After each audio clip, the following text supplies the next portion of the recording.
All right, hello everyone, and peace of Christ to all of you. Today, our topic about coronavirus, and sound like it's getting worse.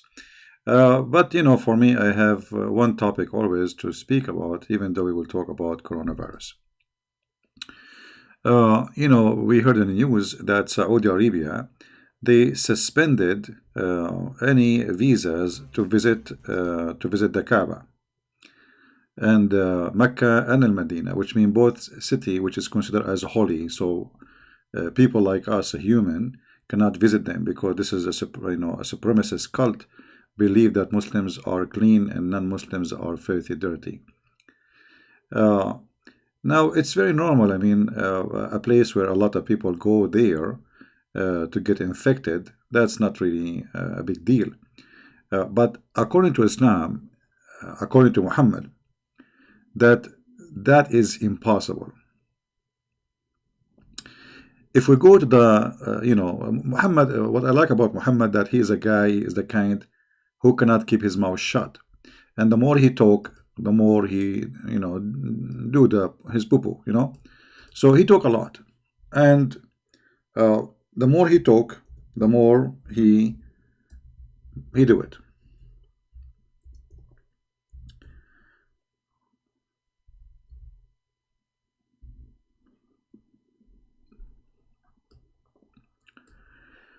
Muhammad said that neither the Messiah, the Dajjal, which is, who is this Messiah? Nobody, don't ask me. I mean, Muhammad, he come with the idea the false Messiah will come. It's supposedly not him, supposedly he is not the false one, but there is a false Messiah will come. Nor the false Messiah will come, nor the plague will enter the city of Medina. You see, the plague is not a disease by itself, is uh, any kind of illness kill people by a huge number, like all of them they have the same illness, is called the plague. In Arabic we call it ta'un. So no false Messiah and no plague will enter the Medina.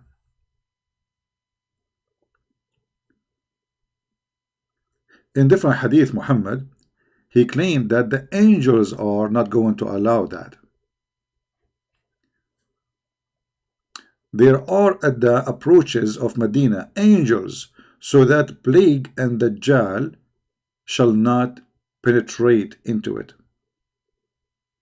As you see.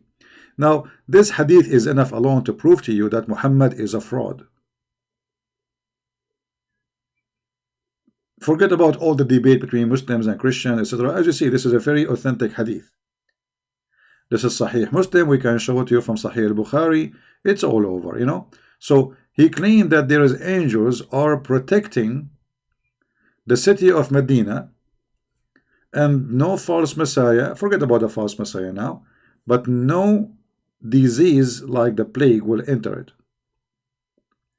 However, I'm not going to wait until Corona. Actually, I showed you before, according to the United Nations official website, that the first time Corona has appeared, it was in Saudi Arabia, and the Corona like have different let us say numbers. It's the same, but the same virus, but it's like, let us say, it is developing itself.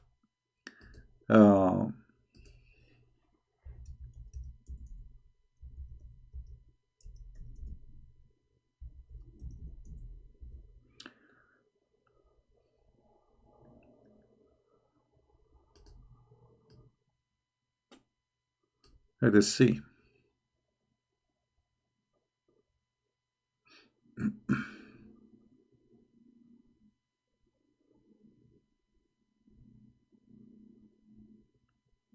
I showed you the link anyway before I showed you the website.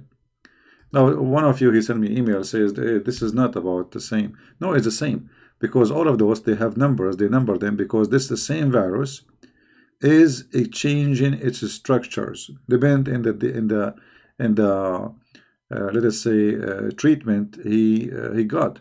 So like now you give him some drugs, and then this virus gets stronger and it change. It's very powerful let us say, system he have.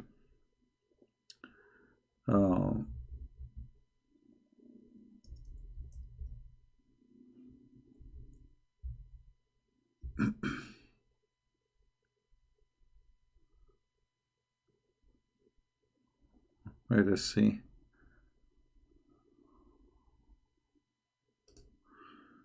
All right, I think.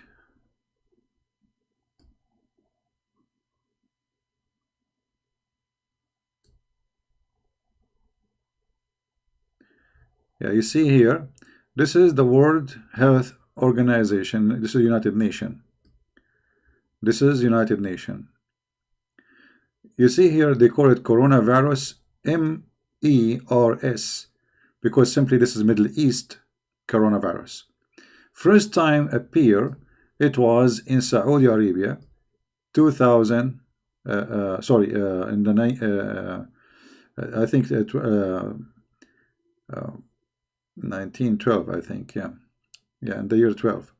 So, and they have about 2,102 cases. All right, 780 of them died. I mean, how come nobody speak about this, you know? I mean, this is a huge number. 780 people died. And the rate of death is 37.1%. That means it is way higher than the coronavirus which we have in China right now. 31%. Do you see it?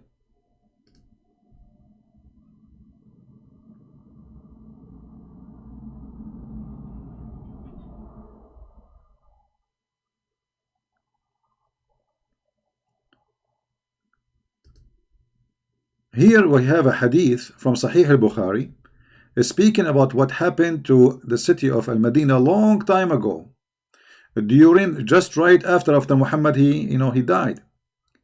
It says here, once I went to Medina where there was an outbreak of disease and the people were dying rapidly. Do you see it? Actually, in Arabic it says mawtan dhari'an, which means very fast. The people, like, they get infected, they die like in a day.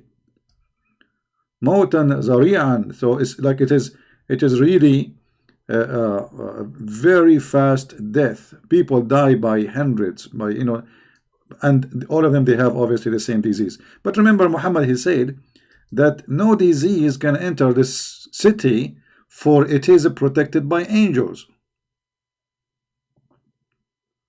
And now the Saudi Arabia government, they shut down all visas and visit from abroad to the Kaaba and to Mecca and Medina. Why? Because simply things is going out of hand. And if you Muslim believe that what Muhammad said, that angels are protecting Al-Medina, then you should not worry about Al-Medina. At least you should give visas to people and go like visit Al-Medina, because as you see, angels are protecting it there.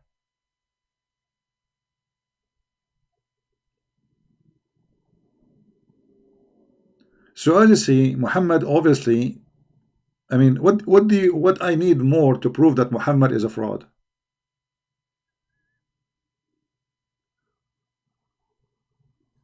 Don't use bad language in the chat, otherwise we will block your name, please. Anyone use the F word, we will block you. Anyone use bad language, we are here to speak about religion, and we are a Christian. If you have a filthy mouth, take a hike. If you cannot clean your mouth before you talk, take a hike.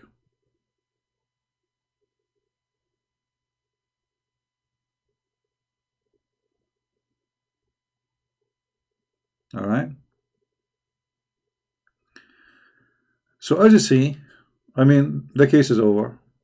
Islam proven to be false. Muhammad proven to be a false person.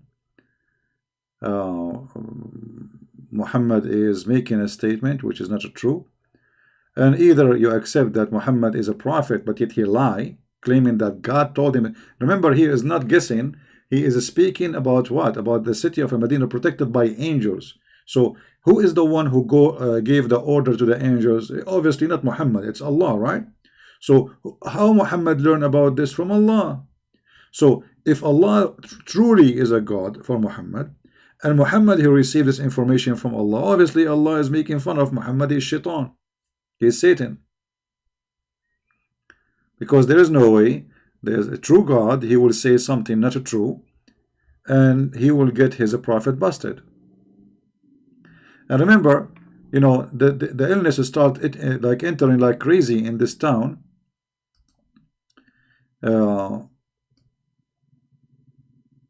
Right in the time of Muhammad. I mean, the guy, he was maybe still alive, or maybe right after he died. As you see, this is Umar, the caliphate. Umar is one of the companions of the Prophet. So if this is happening, it's going to happen either by the end of the life of Muhammad, or by, you know, when Umar was maybe the caliphate. However, is going to be very close to Muhammad time, for Umar was just one of the companions of Muhammad. So how Muhammad can be a prophet?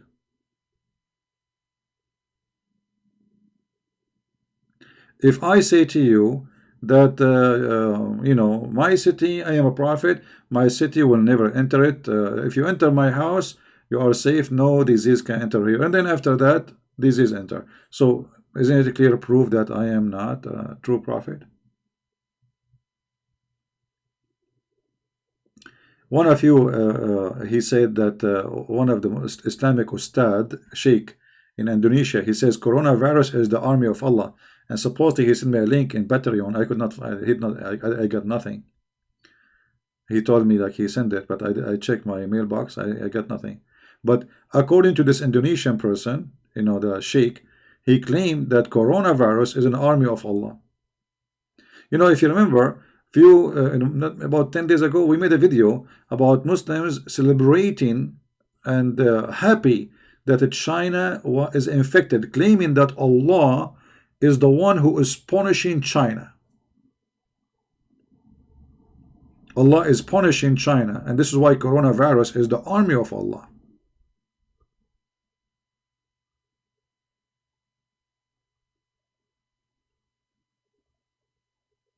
Right?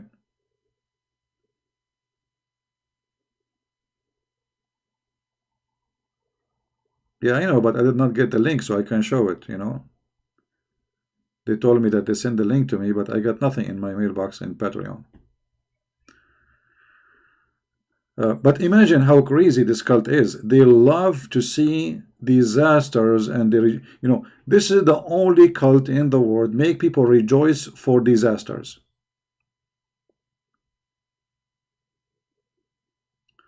I remember when tsunami happened. At that time, I used to use Paltalk, chat program.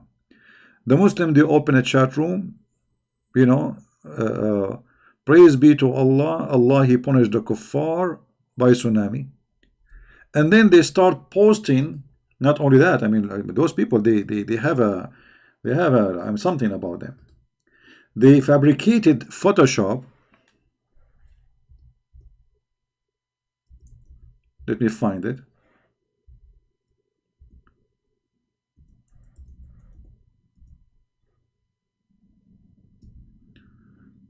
I will find it for you. Here we go. Look at this.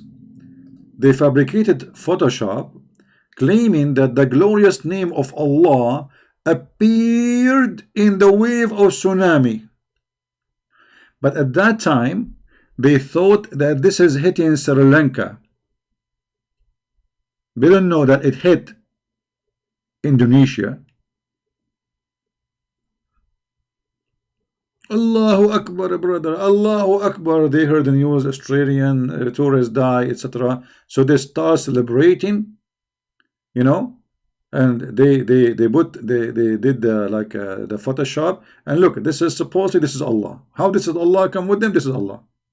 But then later they find that the tsunami, the majority of people who died, as you see even in the picture, there's a mosque. If you look in the picture here, there's a mosque in the middle.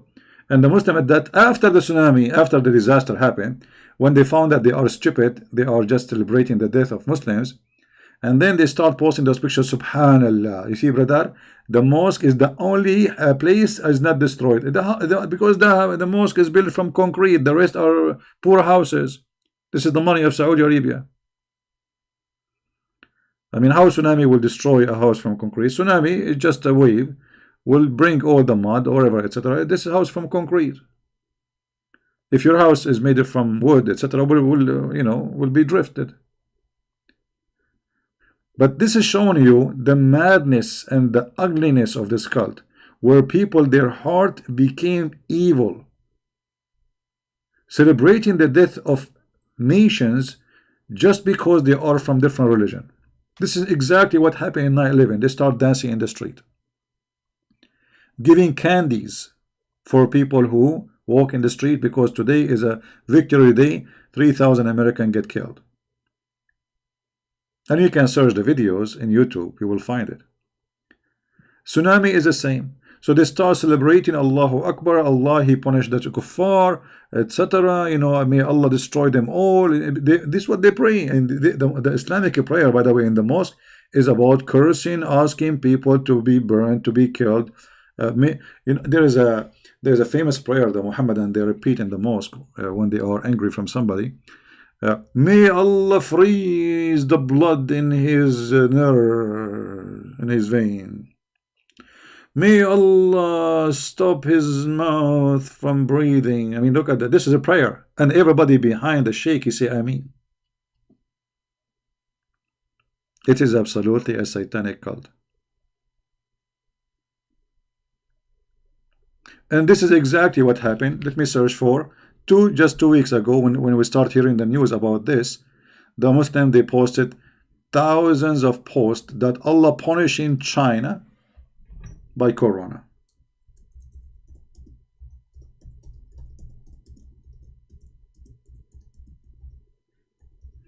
Let me try to find you some of the madness.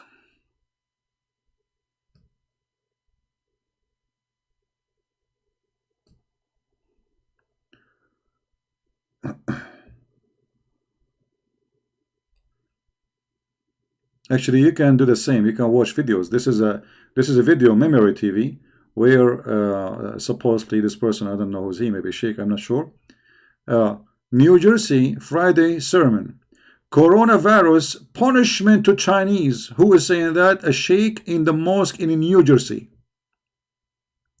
May Allah punish them for what they did to our Muslim Chinese. Loses from coronaviruses. Do you see it?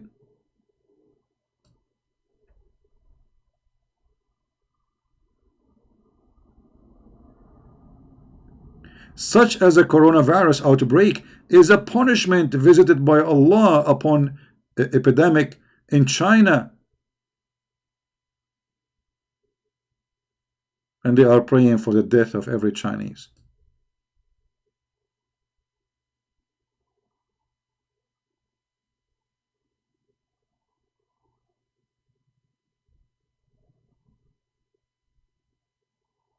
This is how evil this cult is.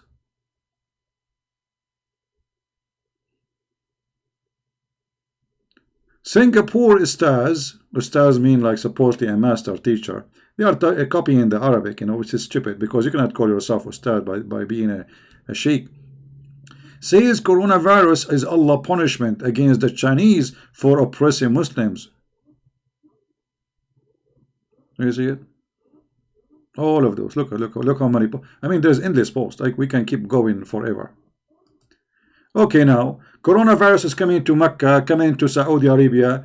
Actually, coronavirus came first of all came to Mecca before anyone else. And here we go. This is United Nation.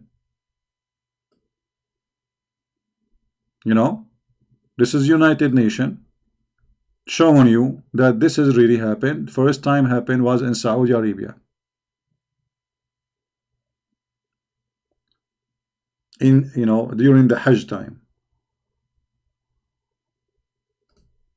Nobody celebrate death unless he is sick.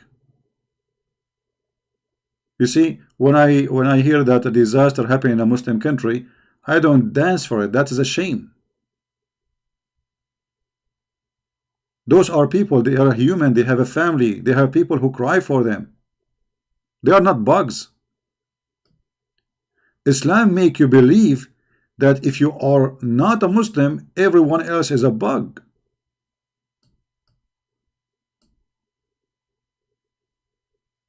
I never heard of a Christian posting when 780 people die by corona in Saudi Arabia in less than a month.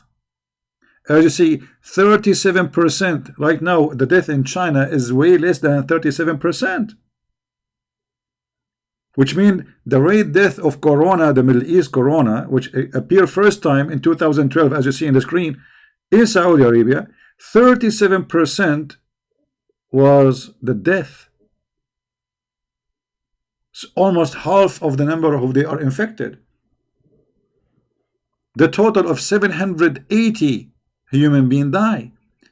I never saw a Chinese, I never saw an atheist, I never saw a Christian, I never saw a Jew posting saying praise be to whatever God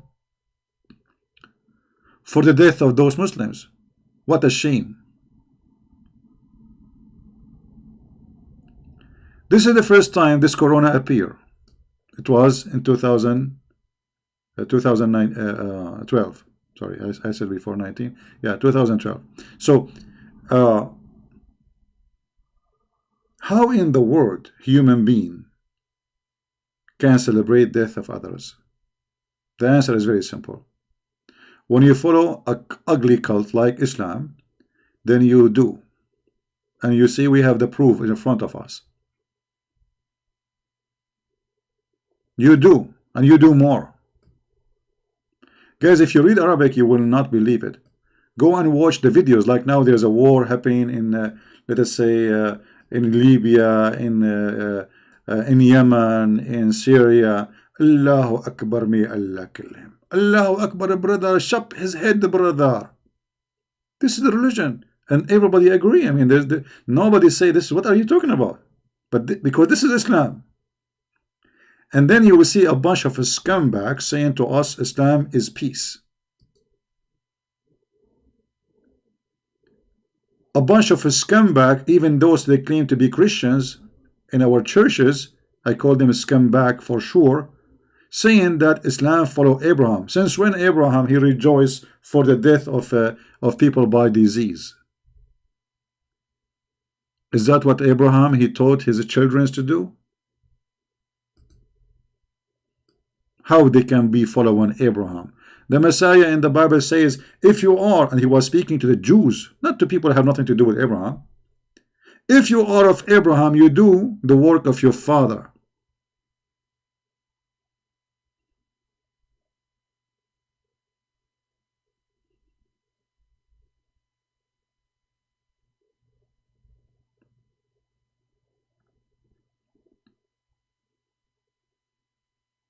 What kind of cult we are talking about?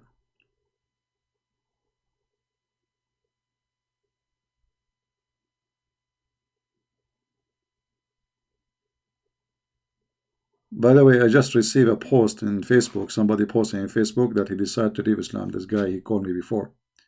He said no, he will not leave Islam, and now he posted in Facebook page saying that he decided to leave Islam. And guess what? Now coronavirus is spreading in Iran, spreading in Kuwait, in Qatar, in Bahrain, in Emirat, everywhere. Who is the one who will save the Muslims? The Muslim scientist? Who is exactly you Muslims will save you? When you are going to use the drugs now to fight coronavirus, this drug is made where?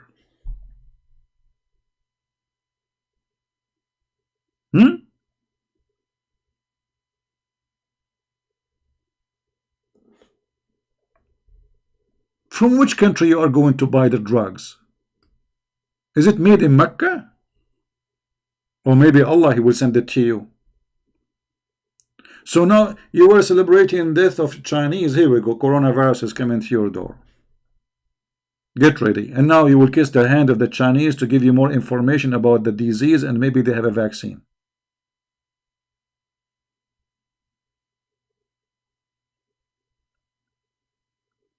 Or you will call the Israeli scientist. The Prince of Emirat and the Kuwait, they invited very famous doctors from around the world. You know, money, a lot of money. You know, like, okay, bring him. Bring him. We will pay him $1 million a day. Just bring him, okay? Whatever he is, you know. Famous doctors, but none of them is an Arab. And those are like scientists, not just doctors. I mean, like those are, because today you do not need a doctor really to fight the virus. You need somebody, you know, he's a pharmacist. He can, you know, he can do his own experiment and find a way to stop the disease. Because doctors, they just use what those who do work in the pharmacy business, let us say, scientists, what they make. Doctors, they don't make drugs. We know what the disease, so we do not need a doctor really to tell us what it is.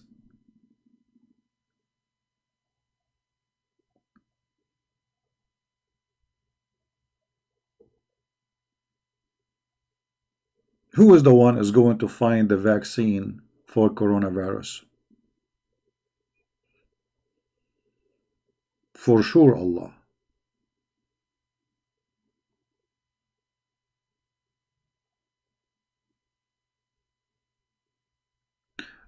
And here I want to remind people about this virus. Actually, you see, this virus, you know, we don't want to be the same as Muslims rejoicing for death. For sure, we cannot rejoice for death of any children, women, men, old, young, dying. I mean, this is ugly, but it is important to remember that life which is given to you can be taken from you in a second. You see, what happened to a human being, as long as he is healthy, he thinks he is God. And I'm serious about that. He thinks he owns the world. He thinks the world is under his arm, in his pocket, especially if you have money. You know? I don't want to believe in God. I don't care for God. God is a joke, etc. And then, when something bad happens, suddenly you will find this atheist crying like a baby saying God. Suddenly he remembers God. You see, the best time a human being here remember God is when he is dying.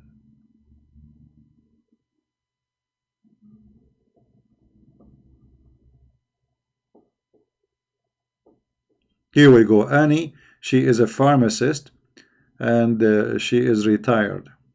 Well, Annie, by the way, we Arab, we make better drugs from you. We are the first one who advised the whole universe drink camel urine. I will tell you that this is a true story. There was about 10,000 people sick. And I was at that time in a country, it's called Chico, Brasilia, Sri Lanka, which is very close in the borders of, Holland. And those people, they were like sneezing, like hachu, hachu, and all of us, they will die by the morning, you know. And then they said to me, do you have anything, any medicine to help us? I said, the only medicine I know is the medicine which is prescribed by Prophet Muhammad. And they told me, like, what is that medicine? I said, camel urine. And man, oh man, they have only 5 camel in the zoo. And now we have to get urine for all those people. So I come with an idea, because I'm an Arab, I'm smart, you know me. So what I did, I put a hose in the mouth of the camel, brother. And then we tape his mouth, and the hose is inside, and we open the water.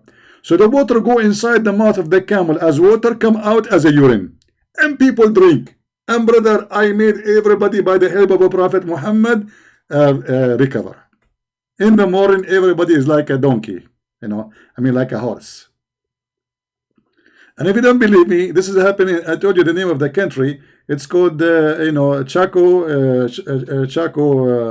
charcoal, actually, charcoal, Czechoslovak, Brazil, you know, Honolulu. You know, it's a very well-known country. I mean, even their flag is like very, very. They have a flag like 15 meter by 20 kilometer. You know. Yeah. Why you don't use the camel urine of the Prophet? As long as the Prophet, he, if you are sick and you want to be, just why you want to close Mecca, you want to close airline, why you want to shut down your borders, why you are terrified, why, how Corona entered the Medina, how Corona entered, all what you need is just camel urine.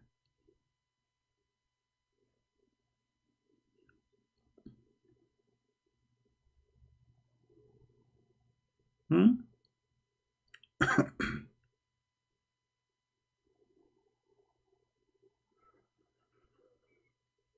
Hmm. What we can say, what we can do. By the way, I did it. I came earlier today. Uh, I said to myself, let me give time for, because some people complain I'm getting so late. So I will do it that the other time, which is like 2 hours more from now. But we will mix it so we can get a chance for more people to join us from different location.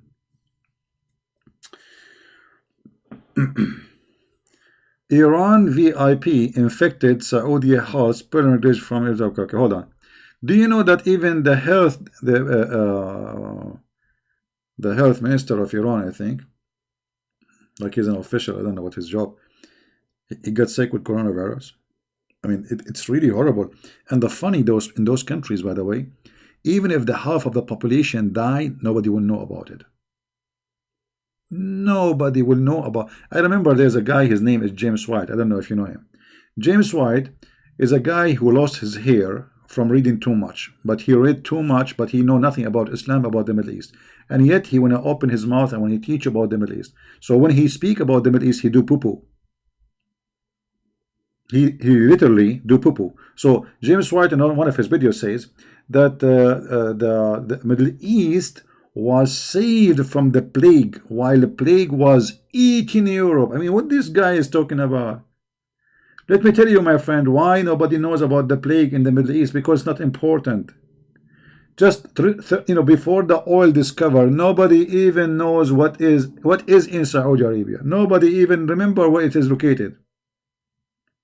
Since the oil came, you know about them.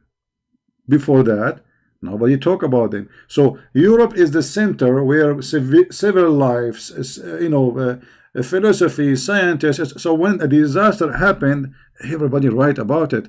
But when something happened to the Middle East, there is people write about it, but you are not the one who can tell us that did not happen. As you see, even the Abdul, they wrote in their books about disasters in the middle of the Islamic cult, cities. This is the city of Al-Madinah. People were dying by thousands. And then this guy, he says to you, the Middle East was saved from plague. And I don't know what he said after, I forgot what he said, the reason.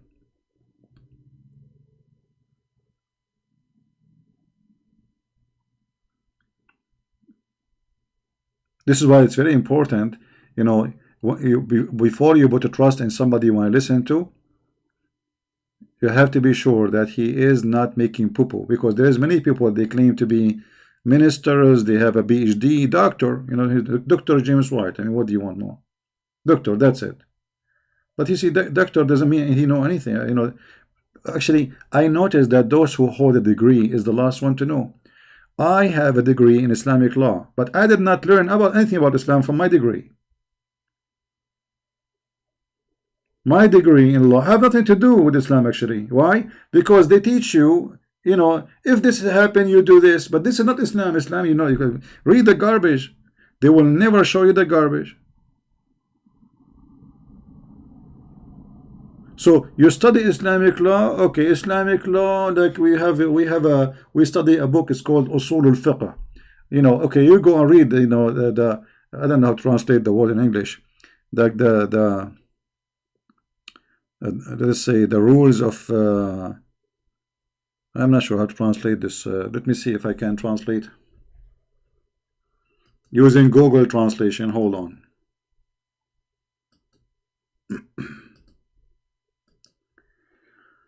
Google Translate.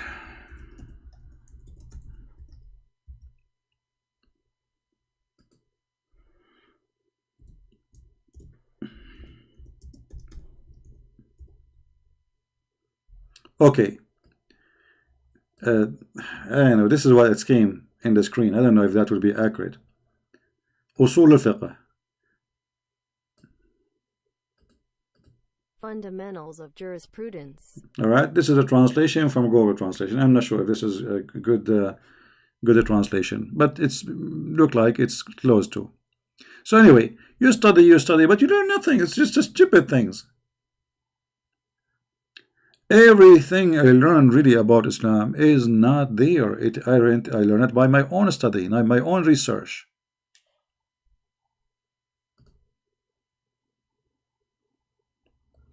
How about Ravi? I don't know Ravi, my friend. I'm not talking about Ravi. I'm talking about a guy. He say something about Islam. He do poo-poo.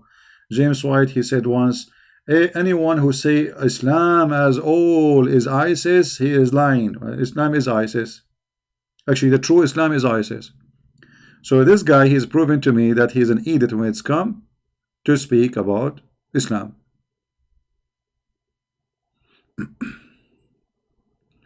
Danny, you need to tag a name before, so I can. No, I read the questions, but not necessarily I will answer your question, my friend. Anyway, what is your question, Danny?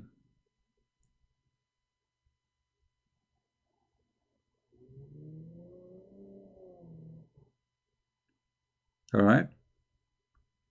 Hey, Dominic, how are you?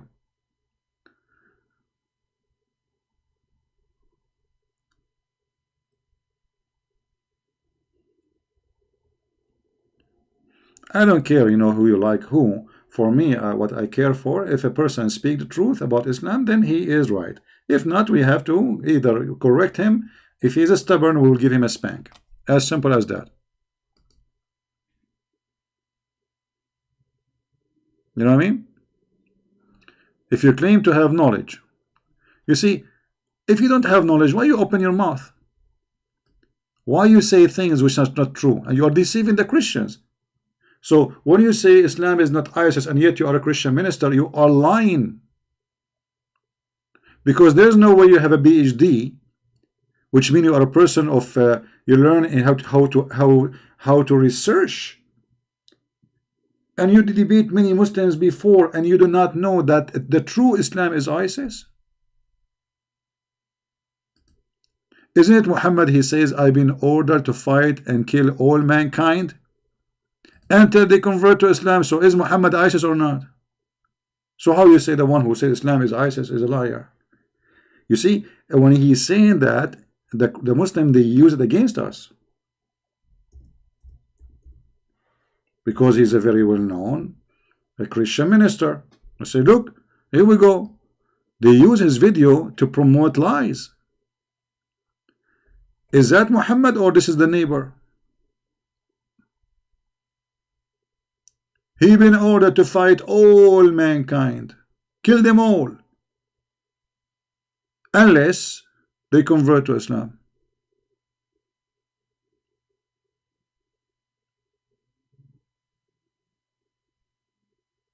Then they say to you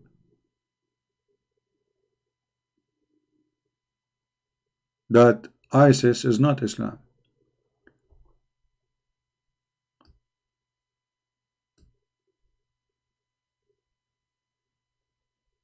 Is killing the Christians, cleansing the Christians from the Arabian Peninsula and cleansing the Jews from the Arabian Peninsula, is that ISIS act or Muhammad? This is Muhammad.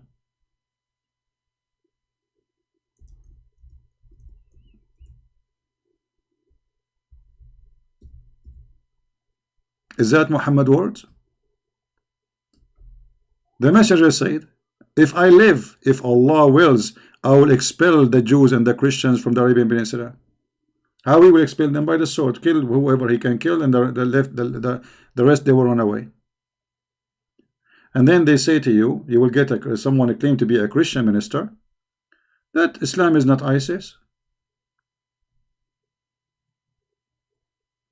And by the way, if you are a person who is politically correct, you get more support, because the truth hurt. And these days, everybody is doing business. Nobody want to share truth, because sharing the truth can cost you your life. I mean, it's dangerous.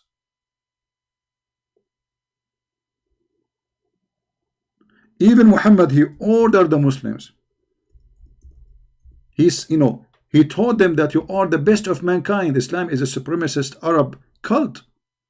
You are the best of mankind. And what is the best of mankind the duty to do? Save people from coronavirus? No. You go and you bring them and put the chains around their necks. You are the best of people ever, raised up for the benefit of mankind. When you see the word benefit between two brackets, the Muslims added, you think like those people, they will make a vaccine for coronavirus, they will build houses for us, they will. No. The best, he explained, the best for mankind are those who bring them with the chain round their necks till they embrace Islam, so they will not go to hell. Do you see it?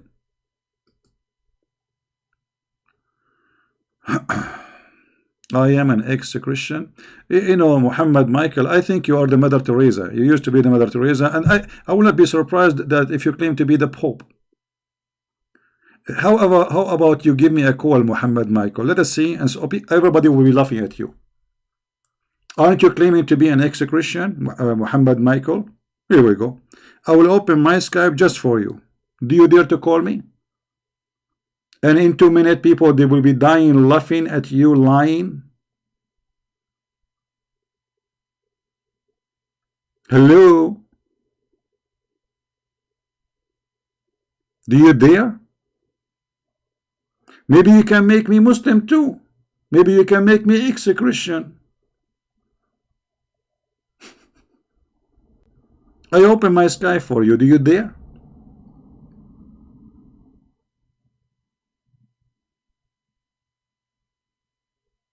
He's even not texting anymore. He's gone with the wind. He's purchasing camel urine from the Prophet.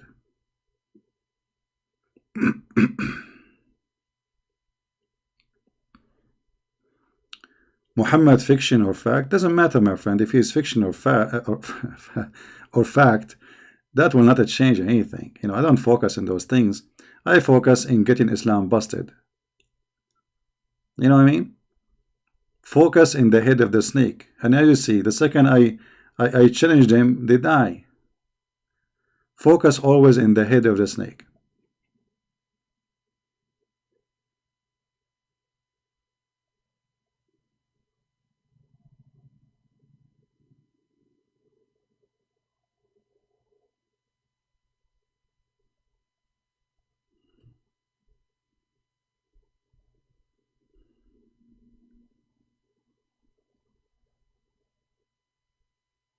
We don't rate lies. We destroy it in its place.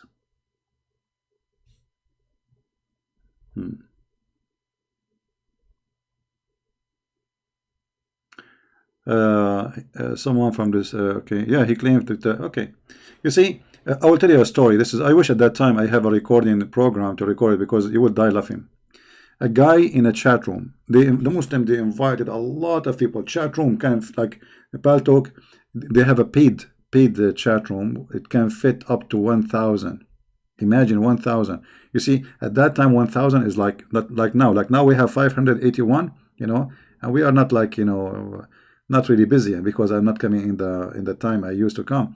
But they have more than the chat room you cannot have more people inside. Why? Because they get the Pope. The Pope converted to Islam. And look what the story is. This guy, he claimed to be that he was the Pope of the Catholic. And he is an Egyptian. I never heard of a Pope as an Egyptian. Since when? And then, brother, he converted to Islam. One day he was praying as a Muslim. They opened the door and they found him praying to Allah. And then the priest, they capture him and they tie him up and they put him in a dark room.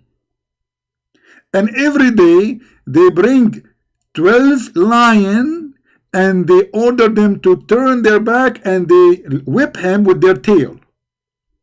12 lions. And they order that lions to whip him with their tail, with their tail.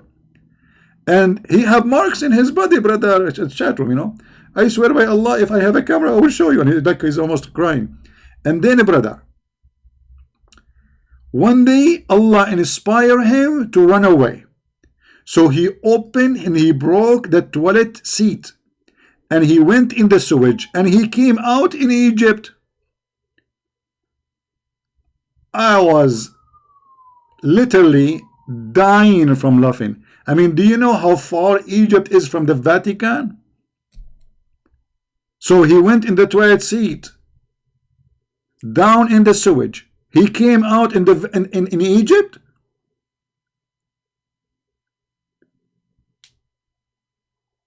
I mean, look like there is a sewage connected directly. All excuse my language, look like all the shit of the Pope is imported to this guy in Egypt. And the Muslim in the chat, Allahu Akbar, brother. Allahu Akbar. May Allah bless you, brother. We are sorry for your suffering, brother. I mean, nobody noticed that this guy is a fraud.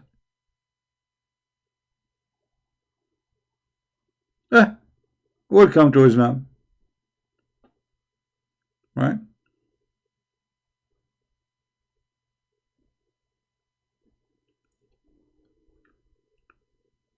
Now, do we have any Muhammadan want to say something?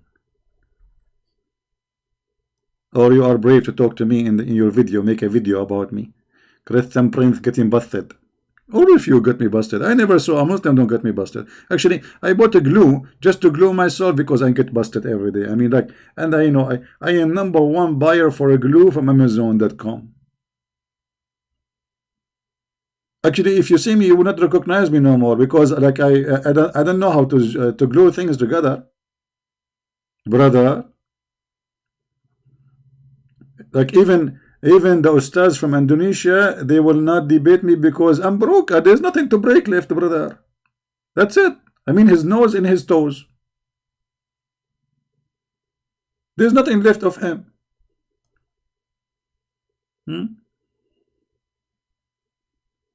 I am soon I will be out of it, you know. Like this is why people they are making donation, brother. Like, do you think the donation is made by the Christians?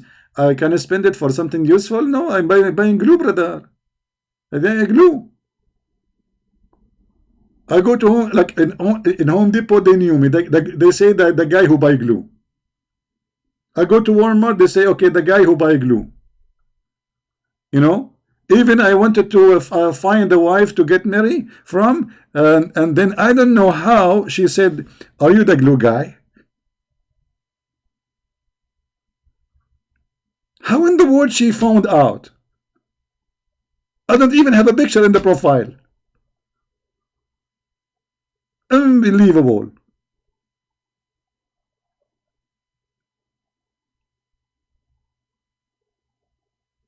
When the fact, we are the one who turn Muhammad pieces every time we go live on air. When the fact is, we are the only one who open our Skype and he say who dare. That is the truth.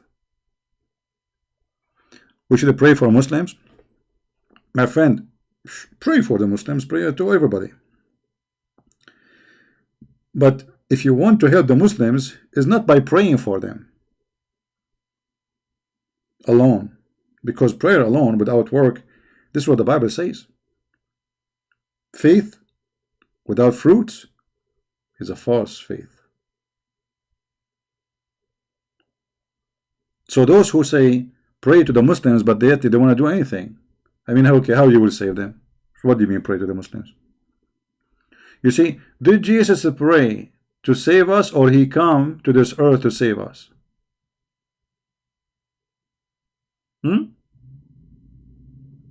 He come to this earth, he talked to us, he preached, he teach, he did miracles, all of this to save us.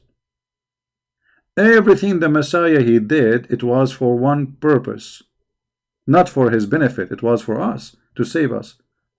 Otherwise he just, okay, Father saved him, it's over, right?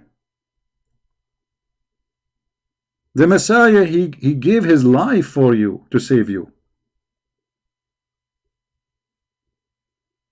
And I find it really funny that, suddenly a Christian, he will say to you, pray to the Muslims. Okay, that's it. It's like somebody is dying because he don't have a vaccine for coronavirus. Okay, I understand you don't have a vaccine, so you say pray for him because this is the only solution we have left. But if there is other solution, you don't say only pray. You do about it. You do something. The Bible is full of verses about rebuking those who they are doing wrong. And all what those Christians want to do, just to pray. Pray for this guy. Pray. Okay, we pray. We got it. We got it. We pray. But this is not enough. If your son is taking drugs, you pray for him to stop only, or you talk to him. You try to guide him. You try to help him. So stop being, using this mentality, because many Christians, they have this mentality.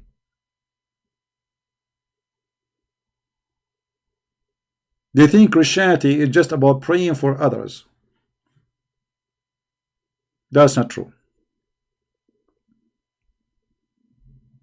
It's like saying somebody, he is dying from hunger and you pray to God to feed him. You feed him. The Messiah, he said, I was hungry and you feeded me. I was thirsty and you gave me water.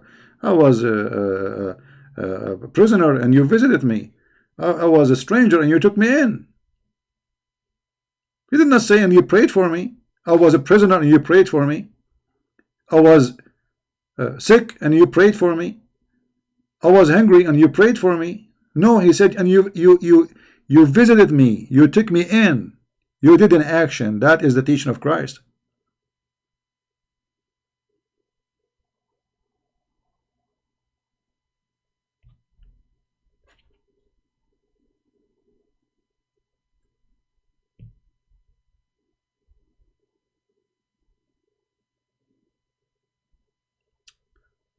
Do we have any Muhammadan want to say anything? So, as you see, what we discover here, that Muhammad is a fraud. Muhammad, he promised that Allah is protecting the city of Medina by angels and nobody can enter it. And no, I would say nobody, I mean no disease, no illness, no plague. And as you see, the Medina was, even right after his death in the time of the Caliphate Umar, the Medina was, there's an outbreak of a very bad, nasty disease killing tens of thousands. We don't know how, because this was all the way from the Medina, Mecca, Syria, all, I mean, the whole area was dying. To the point, even the ruler of the Muslim ruler of Syria at that time, he died by the same disease.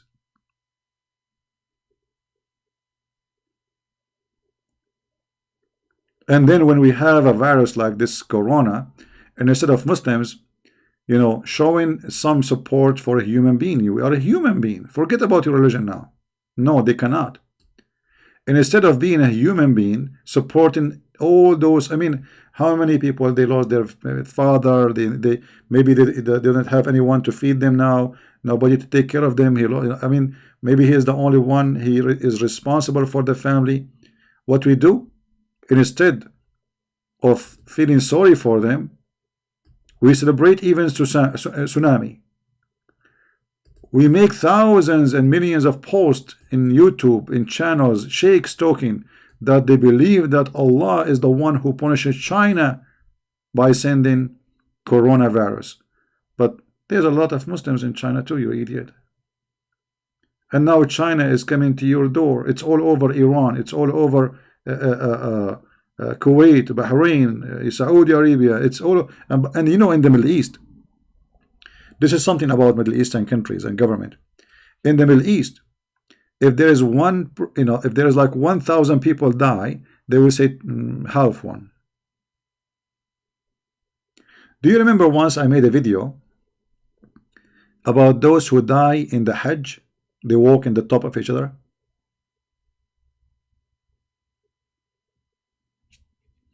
Anyone remember? At that time, Saudi Arabia government, they said 200 something died. 200. I made a video, I says, well, if the Saudi are saying whatever like number, it's going to be maybe 4 or 5 times, it's going to be maybe 2,000, etc. I don't know really what's happening there. And later we found that more than 5,700 died. Yet they say 200 people. 5,000 people, 5,700 people died, and you say 200. How the 5,700 became 200? And remember, those are, many of them, they are foreigners. They have to be sent to their country, which means you cannot hide it. They are not like local. We can just bury them and nobody will know. So when they say to you, we have 10 people dying from corona, that means they have maybe you know, 1,000. That's in the Middle East.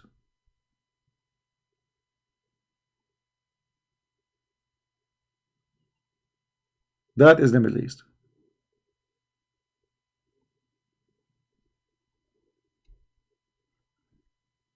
The one who's asking Muhammad why he walked away from Jesus, my friend, those are liars. They are angry from my channel because a lot of Muslims leave Islam because of my videos and because they call me. So they come here to say Christian Prince. They are liars. Don't take them seriously.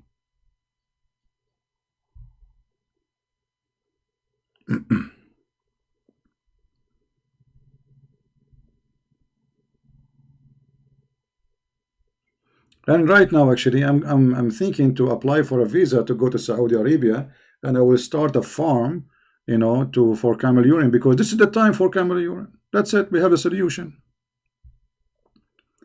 This is Allah advice, and this is the medicine of Allah. Who need medicine? Who need doctors? Just camel urine. We have actually not only camel urine, we have honey, brother. Honey, brother. Ajwa, brother. You eat 7 ajwa, brother. I mean, look at this guy. He told the Muslims, if you eat 7 ajwa a day, ajwa is a palm date fruit, 7 of them. No poison can kill you, and no black magic can hurt you. What black magic? I mean, how in the world black magic will be stopped by food? I mean, do you see any connection? Like a black magic, in order to be stopped by a food, it have to be something we eat too. If a black magic is true,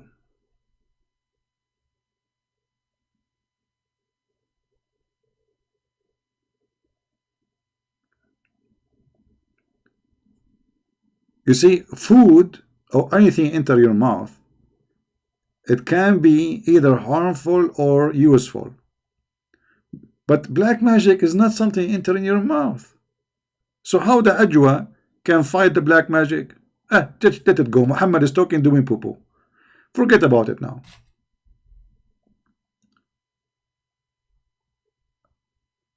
But how ajwa, if you eat 7 of them, no poison can affect you? Who's a Muslim want to try that? You know, the Muslim, they say, the Bible says that no poison can kill the Christians. There's no way that the Bible is saying that, as you understand, because Jesus himself, he was killed in Christianity. Jesus himself was killed,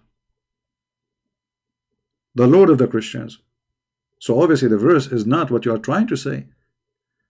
The poison is that nobody, Jesus, he said, they can kill your, you know, they don't be afraid of those who destroy the body. Be aware of those, or afraid of those who destroy the soul or the spirit.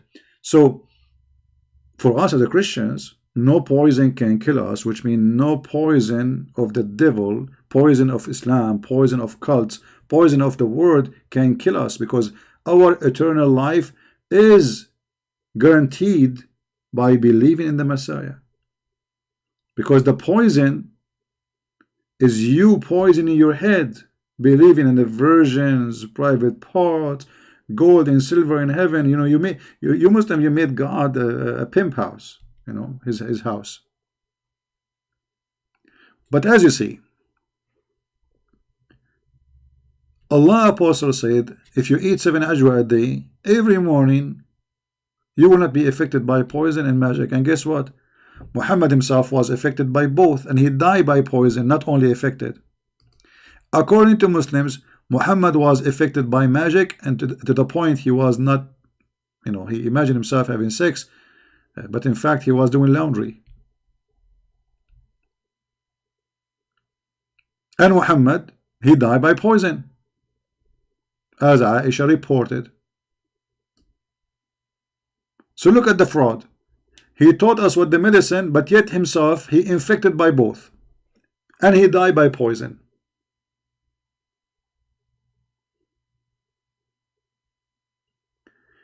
Do you remember the guy who his brother is sick? Who remember the hadith? Let me see if I can find it in English. There's a guy, his brother is sick. So he came to Muhammad and he told him, my brother is sick. Muhammad told him, go and let him eat honey. Okay. The guy, he went.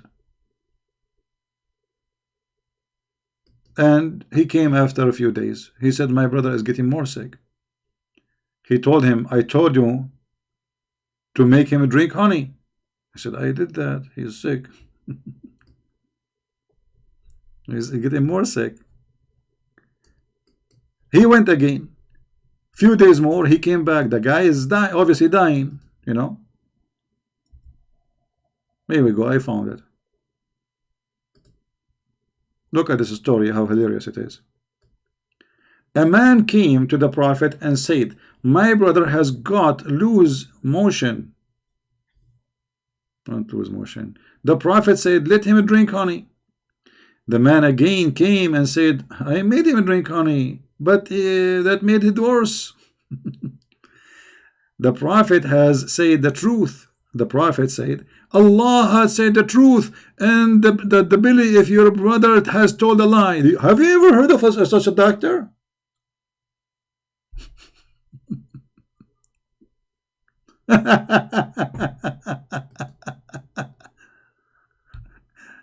Your brother Tommy, your brother's stomach, your brother's organs are lying. Allah told the truth, which means he claimed that the honey medicine is coming from Allah. Allah told him to give you honey. In different hadith, by the way, they say that the story is longer, and they say that this guy, he recovered. Look at this. It says here, a person came to Allah, Apostle told him that his brother balls were loose. Thereupon the Messenger of Allah said, give him honey. So he gave him honey, and then he came and said, I gave him honey, but it was only made his balls more loose. He said this 3 times. 3 times. Which means he came 3 times. He came already 3 times to Muhammad, saying to him that the guy is getting more worse. And then he came in the 4th time, 4th visit. And the Holy Prophet said to him, give him honey. He said, I gave him honey, but it only made him go worse. Whereupon this, Allah Messenger said, Allah has spoken the truth, and your brother boys, they are wrong. So he made him drink honey, and he was recovered, brother.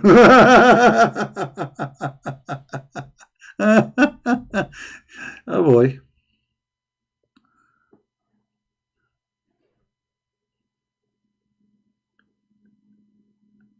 Don't go to a Muslim doctor. He will say to you that your stomach is wrong.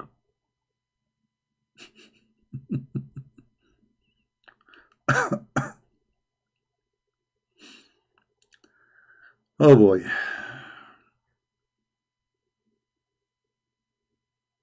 That's science. First time he's not working. Second time is not working. Third time not working. Fourth time not working. But at the end it worked, brother. It says here he recovered, brother. Can you deny it says that? We do not know if, you see, in different hadith it doesn't say that. I think this is addition. Because if you look in the Arabic, it says here This is the conversation of your prophet. Your prophet never say فَسَقَاهُ فَبَرَأ. This is something addition. From here to here, this is the statement about Muhammad. That's it. The rest is addition by Muslims.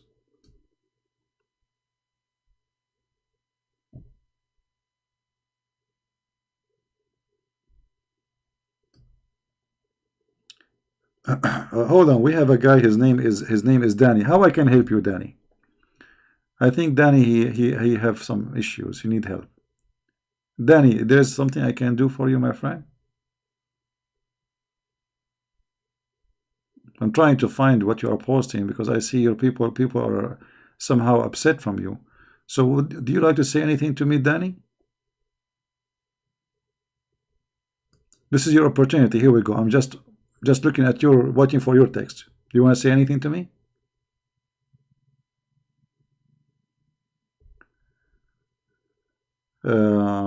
Corona can be healed if you have agreed with Allah. You have agreed with Allah what? So how Allah did not heal Muhammad? He died by poison like a rat. Bible said that we have been chosen before the world made. This our destiny. If we are born, no. You see, God, He knew who is the one who is going to be choosing Him, which means we are chosen for we choose Him. That's why the Messiah said, not everyone says to me, Lord, Lord, will enter the kingdom of my Father, but the one who do His will. So, do God have a knowledge? He do. But who is the one who made decision to do the will of God? It's us. So, we are chosen for He knew us. The Messiah, He says, I know my sheep and my sheep, they know me. So if you want to speak about Christianity, speak about Christianity as the Christians believe, not as your fantasy is. You can go right now to the bedroom, close your eyes, and imagine Christ saying that. That's mean we are, we are not Christian. Really, He made us. That's it. Before He created us, no Christian believe in that. That's why the Messiah said, not everyone says to me, Lord, Lord. Here we go. The other Christians by name say, Lord, Lord, by name, but they don't do the will of God. They will go to hell. Not everyone, but the one who do His will. So what is the requirement? Is to do the will of God. That is you doing the will of God. So don't make up stories and try to explain things as you wish. I thought you said I don't say anything about Islam from myself. Only read your scholar. So you are saying scholars add words? Are you a joke? Okay, hold on. This is a response to you, because you are the Muslims. I will give you an example. We have a guy. His name is Fifi. I was reading a hadith. I said Imam Murrah. He said there is no Imam in Islam. His name is Murrah. There is no Islam in Murrah. And then a bunch of Abdul like you, and you are one of them, come here and you post, there is no one in Islam named Murrah. We never heard of a scholar named Murrah. So look at you, how hypocrite you are. When I show you your scholar saying something, you yourself, you reject them. All what I said here, this is addition by the one who report, not your God, Prophet Muhammad saying that. How I am not saying, it doesn't say that, CP. I'm saying that it's not your prophet said that. And now let us see, as long you remind me of this Murrah. Stupidity is a must. You go and watch Fifi and Susu and Mimi. He never heard of Murrah because he's a donkey. There is no Imam, his name is Murrah, brother. This is the book of Al-Bidayah and Nihaya. And the funny, I show it in the screen. I mean, I'm reading from the screen. And this, you get the idiot. And those Abdul, they believe what he's saying. Actually, I don't think even they believe. I think they agree just because he's saying whatever he's saying. He's just attacking Christian Prince. This is the Al-Bidayah wa Nihaya for Ibn Kathir, volume number 1, page number 128. Does it say Murrah? No, CP. It doesn't say that, CP. Who knows Arabic? He can call me right now so we can read together.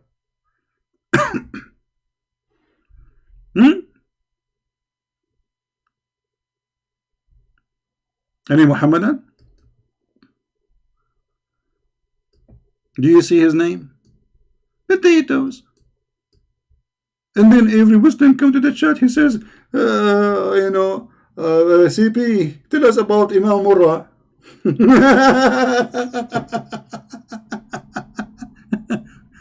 In China, and still I like the Chinese after whatever Corona, I mean, this is just a disease, can happen anywhere.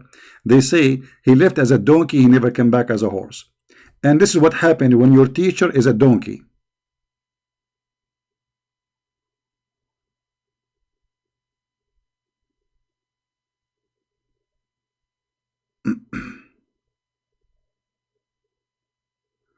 Okay, this is even worse. If he is not an Imam, then why Ibn Kathir reporting from him? He is higher than Imam actually. Because look, the one who is reporting from him is the highest of Islamic scholar. So when my name appear, let me translate this page so everybody will laugh. Shall we?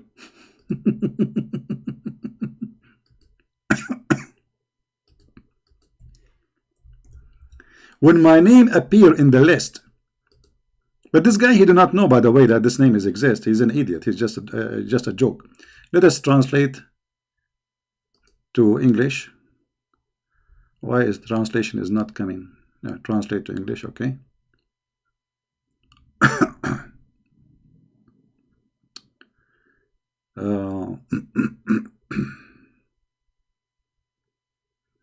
And now how we can find him in English. Let us see.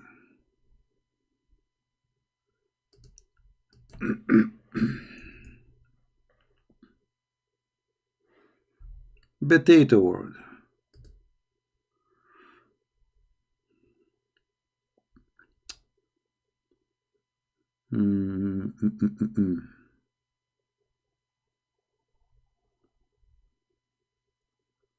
Anyone see it? I don't know where to see it now. This is the English translation. But anyway, I mean, reported by, from the Sahih, from الترمذي وقد روى الترمذي والنسائي وابن حيان في صحيحه وابن أبي حاتم في تفسيره من حديث عطاء بن السائب بن مر عن مر الهمزاني عن ابن مسعود. Ibn Mas'ud is one of the names Allah, a prophet, he mentioned his name, that which means he is from the time of Ibn Mas'ud, from the time of the companion. And this edict, he says to us, this is not an Imam. All of those, all the Sahaba of Muhammad, actually, they are Imam for the Muslims. Because the best of Muslims is the companion of Muhammad. So if he is saying he's not an Imam, so what he is, he said he does not exist. We don't have someone in Islam like this. You never heard of the name. But I'm trying to find here where the name appear in English. Hold on. Oh boy, this page is endless. It's hard to find it here now. You see, because this page is not like a normal page. Let me see if I can find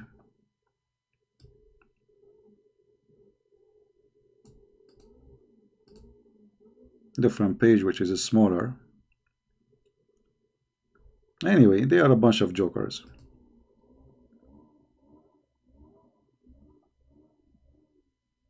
There we go. We found different page. Hold on. We will use this one. This is different book. It is Siyarul A'lam, volume number 4, page number 70. The good thing about this page that it is small, so a translation will not be make us lose where to find it. Now here we go. His name is in red.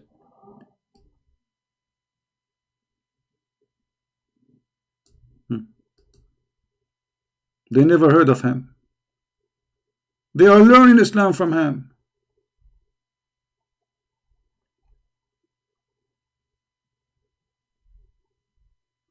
Look, the name here is gone in translation. So his name is Murra al-Hamadani. You know, we saw how he prayed, etc. Blah blah blah blah blah. He never heard of him because he's the, you know, that's why they don't dare to call me. Potatoes, spanking time. Anyway.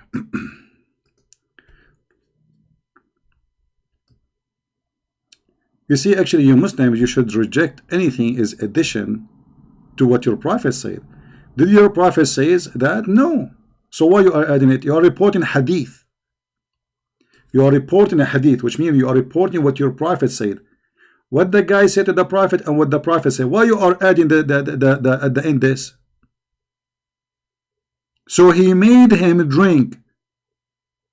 Obviously, there's somebody. This is not your prophet saying that. So I just said, this is your prophet saying that? No. You Muslims added. Because different hadith doesn't say that. Here we go. If we go back. All right. This is al-Bukhari. This is the hadith as it is, word by word. Where is it says that he made him, he recover? This is al-Bukhari. What happened? How come it's not here? Because Islam is a fraud. This is the conversation between your prophet and the guy. The rest is addition.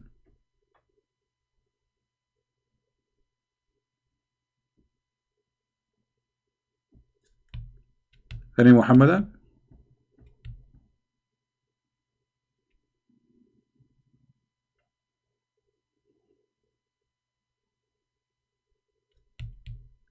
Who is next?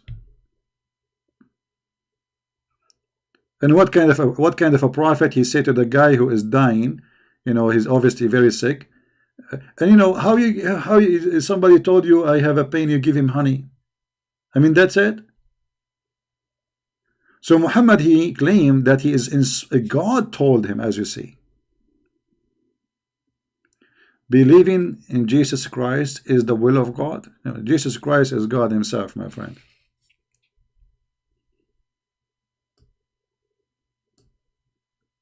The Christ himself is God, is our Lord.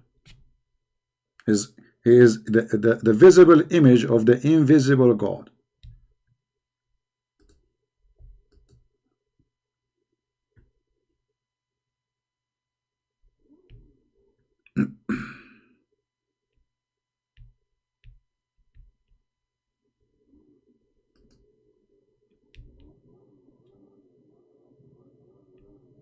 Any Muhammadan?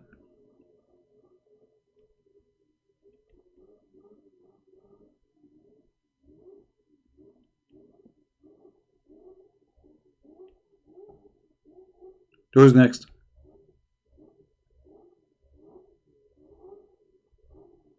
And as you see here, Muhammad, he lied. He says that the disease will never enter the city of Medina. Why? Because there's angels are protecting it. And then we find that tens of thousands of people, you know, affected in the whole area, including the Medina, and people were dying. How many of you save this reference? Any of you save it? Right? I know, but believing in him is this will, right? I don't understand what you are saying, Tom and Jerry.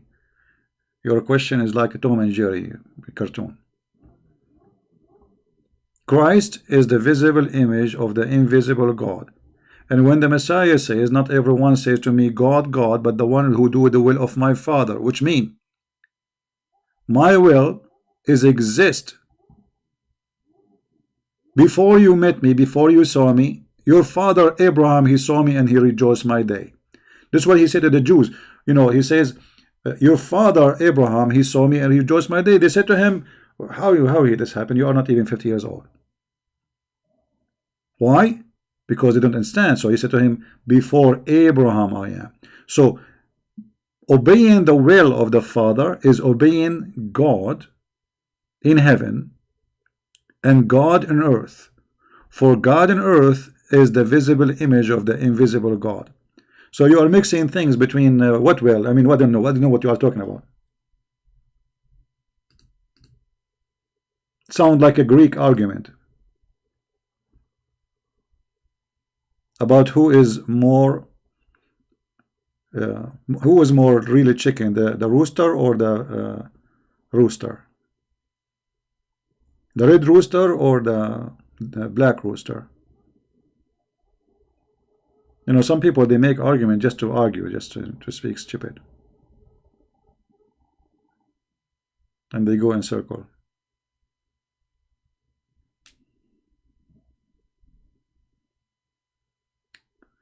ZB, hold on. I think you are the guy who your prophet he spoke about in the hadith. Let me show you this hadith. Why you don't call us and be proud about your prophet?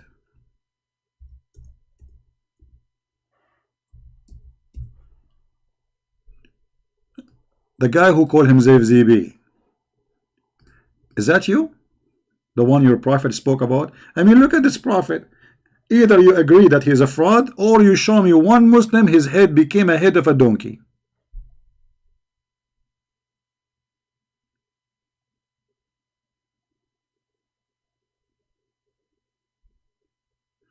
People who take what? DMT drugs can contact spirit. Are those spirit evil? Tom and Jerry, get lost from here. Sorry, I have to say that all get lost. What take drugs contact spirit? Go take drugs, my friend. Obviously, you're a druggy man. Somebody he take drugs, he contact spirit. My friend, a person he take drugs, he is lost. He's high. He's stupid like you. Because obviously the question is coming from somebody taking too much drugs. So now if I take drugs, I can contact spirit.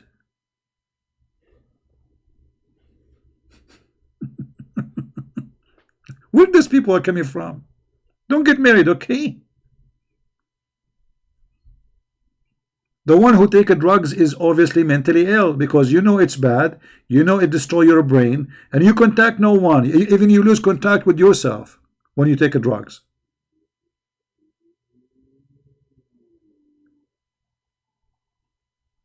Crazy people.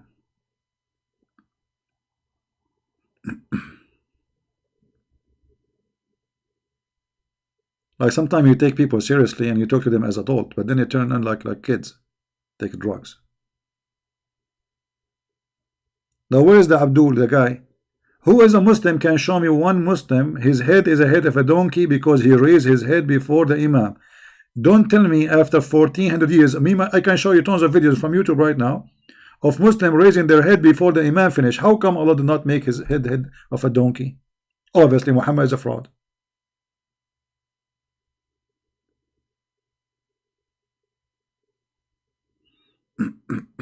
Ilah mean Allah? No, Ilah is different word. Ilah, you see, people they don't I don't know, maybe you listen to people who make things.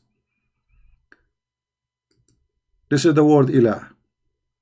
You see, all the words is coming from Aramaic and Hebrew. Ilah. Let us make it big. Il Ah.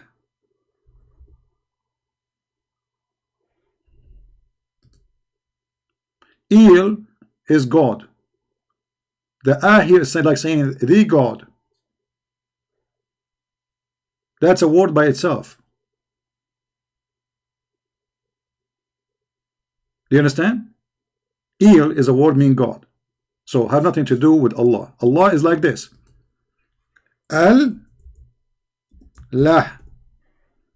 Al is the older version of Il, which means in the ancient Aramaic, in the ancient Hebrew, Al was instead of Il.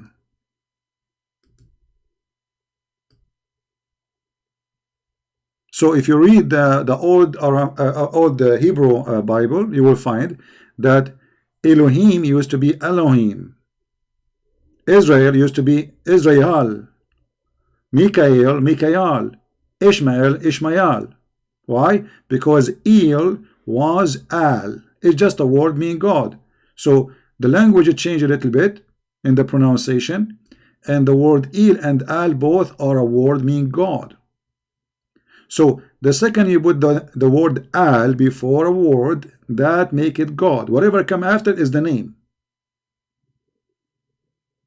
Do you understand?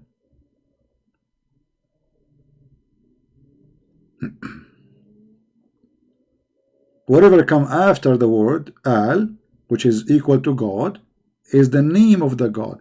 As an example, let us go to the Quran. All of us, we knew that the Arab, they worship 3 daughters of Allah.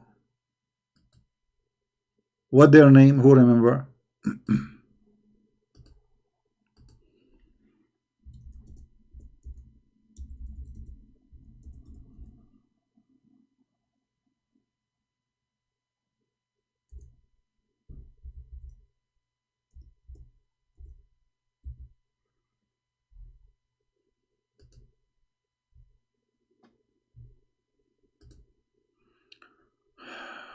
The same, I'm going there, Al-Masih. You see, in Arabic today, the word, you can add the Al as a word mean that in the Arabic today. But those are names starting from different culture. Those are not Arabic names, like Al-Masih, Allah. Those are not Arab. The Muslims don't even know what Allah means. They have no idea. If you ask any Muslim what Allah means, they don't know. What does that mean? All right? So look at this. Al-Lat. Now, is Al-Lat is a goddess? Yes. Al-Uzza.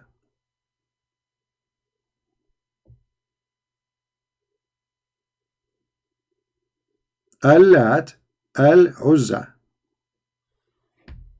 God is Lat, God Al-Uzza. And the Manat, some they say that the reason they don't count it, as because it was a very, let us say, scary. So they don't, they hate it. Some they claim that Manat was responsible for the death, that the goddess of death. We don't know if this is really, to confirm. But what we knew, that Muhammad believed, by the way, that there is a goddess, and they are daughters of Allah. Actually, Muhammad, he claimed that he killed one of them. Muhammad, he claimed that he killed one of those daughters of Allah, which means he claimed that they exist, they are real.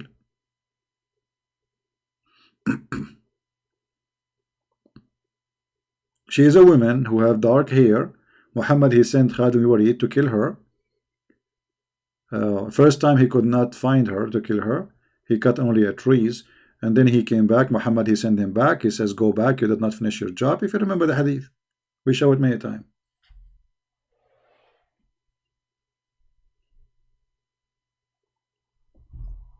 You see, the Muslims, all the names they have in their Quran is not from them. As an example, if you ask a Muslim, is Israel, what Israel mean? Arab Christian, they use the word Allah because they are under the occupation of Islam. That is a translation, my friend. The real Bible does not have that. That is a translation, and they've been forced. They are living under ISIS for 1400 years. If you ask any Muslim, what Israel mean? They don't know. Why? Because this is a name stolen from other belief, other books. This is not their book. What Israel? You will notice here, the Muslim, they think that Israel is a name. All of it. The fact Israel is not a name. Yes, it is it's a given name to a person, but it is a sentence. It's a description. It's not really a name of a person. It's a description for what happened to a person. El is the word God. Muslims, who's a Muslim who's listening? Who can tell us what Israel means according to Islam? Anyone? They don't know. Why? Because Islam is nothing but a theft. It is not the original belief. It's a counterfeit. And the thief, he have no knowledge.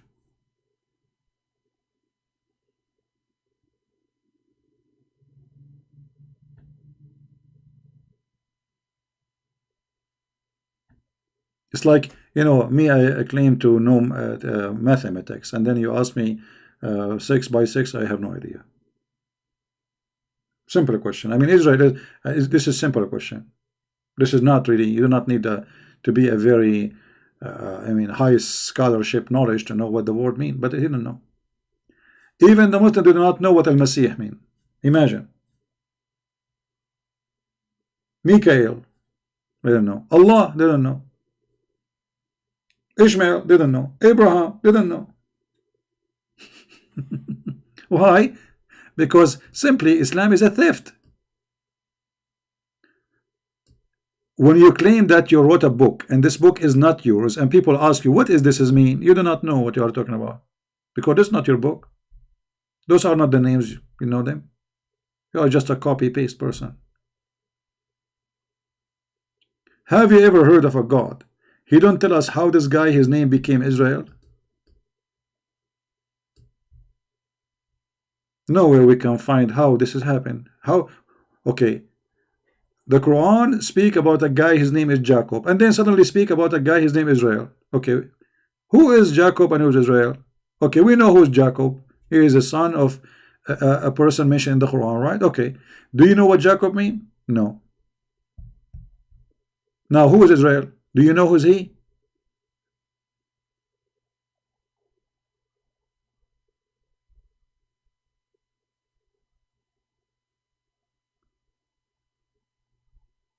Al-Ilah. There is no I. It is E.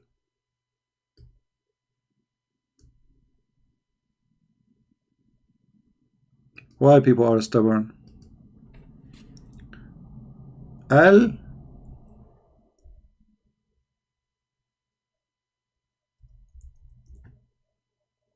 Right? Ilah. They add ah, but the ah is very light, so it's not really, in the old language. So al is in Arabic now, because now we are using Arabic. Al is a word meaning now the. Ilah is God, the God.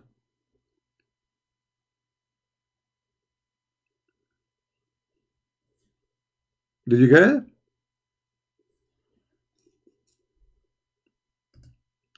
Al in Arabic today is a word meaning the. Al as a word in Hebrew and Aramaic mean God in the ancient Hebrew.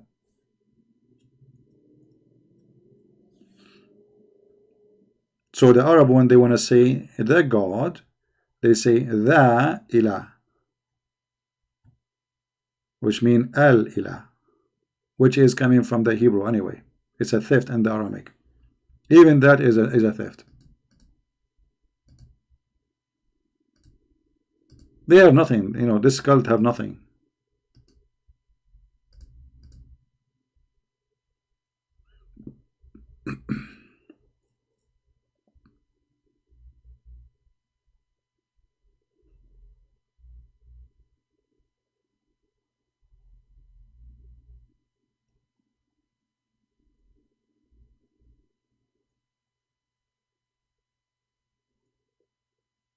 Do we have any Muslim now?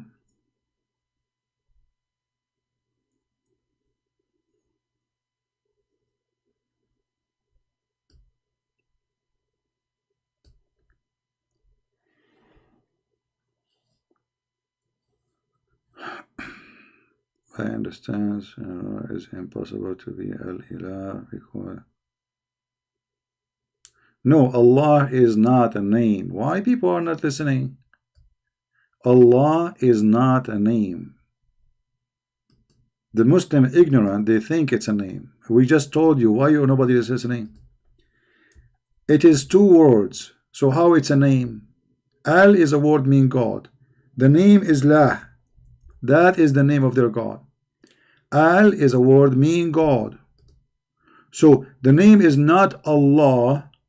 The name is La. Al is a word meaning God. Do I need to go back to zero?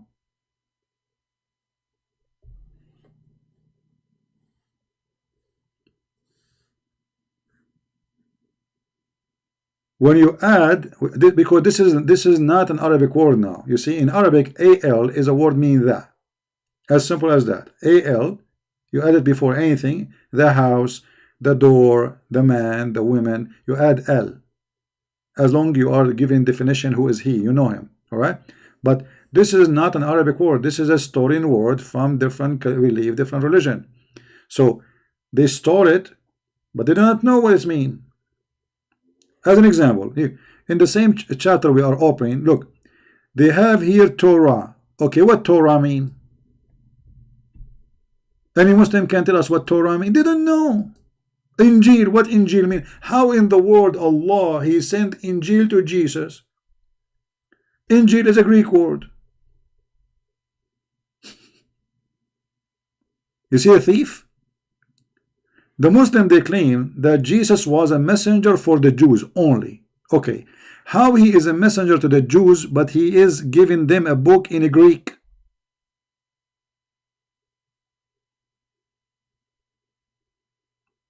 Are we listening? That's not only it is a disaster, it's stupid. Because this is a contradiction for the Quran. When you say that Allah He sent Jesus the Injil, you just confirm that Islam is a fraud. Because if we go in different verse in the Quran, we will find that Muhammad said, not me, that Allah He never sent the messenger except in the tongue of His people.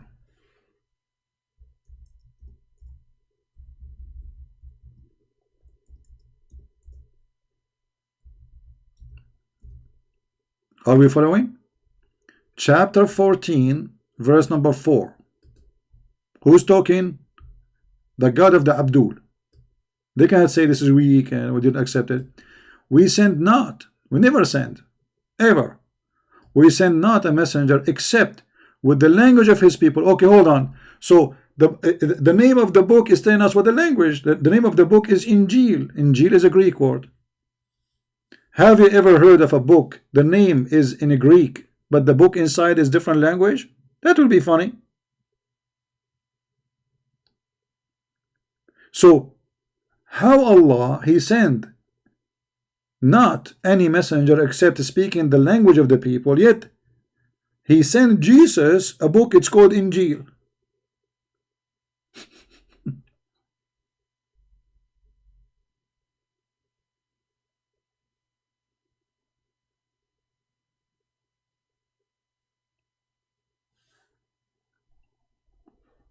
Stupidity. Muhammad, he got himself busted. Based on this verse, Jesus was a Greek, and he was sent to the Greek, and this is why his book is in Greek.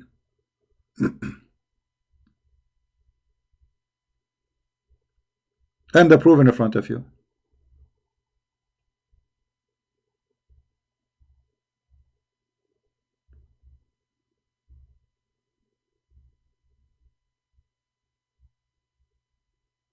Stupidity is amazing.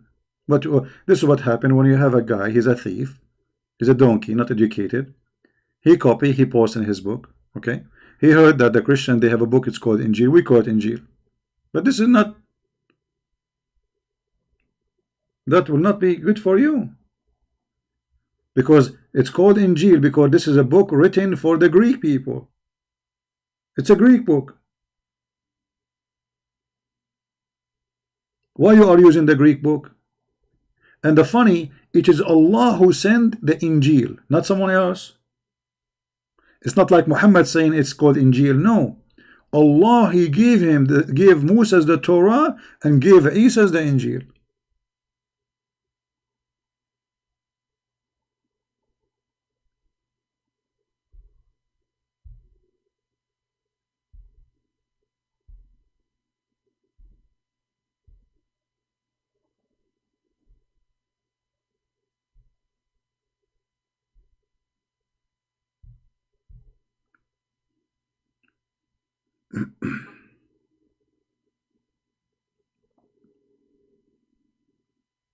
Any Abdul?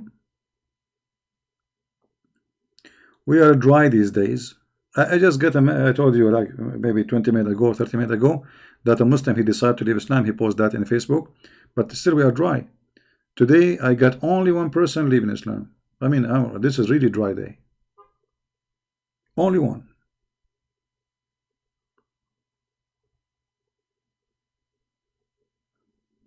No, I don't think the name of Isa is coming from Isos in Greek. I don't think so. Because still there's a huge difference, you know. I believe that Isa is a son of a woman. Her name is Maryam. She is the sister of Aaron, which means he is the nephew of Moses and Aaron. If you go in the Old Testament, you will find that Moses and Aaron, they have a sister. Her name is Maryam. This is exact the same name as written in the Quran. And Muhammad himself, he mentioned in the Quran that Maryam is the sister of Aaron.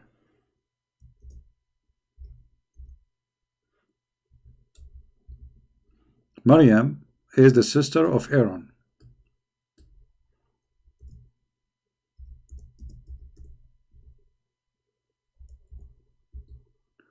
So obviously this idiot, he heard from the Jews that the daughter of the sister of Moses or Aaron, her name is Maryam. He thought this is the same Maryam, and looked like they told him that she have a son. His name is Isa. So Isa is the son of Maryam, the sister of Harun.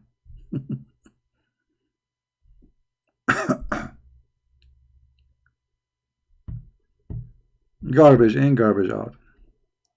And you will find the mistakes all over the Quran. As an example, Muhammad, he think that Abraham, his father, is Azar.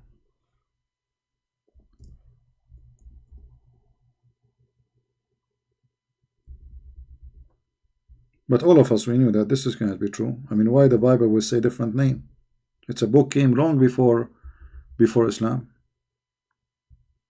Why the ones who wrote the Bible will give us a wrong name for Abraham? Why the Jews will lie about it? There's no way. You know? It doesn't make sense. So Abraham, he said to his father, Azar. How he said to him, as you know, the Muslim, they think that Azar is the father of Abraham.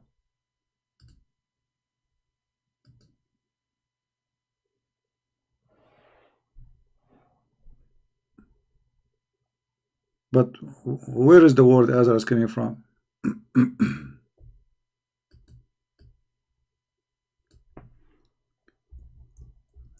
Any Muslim?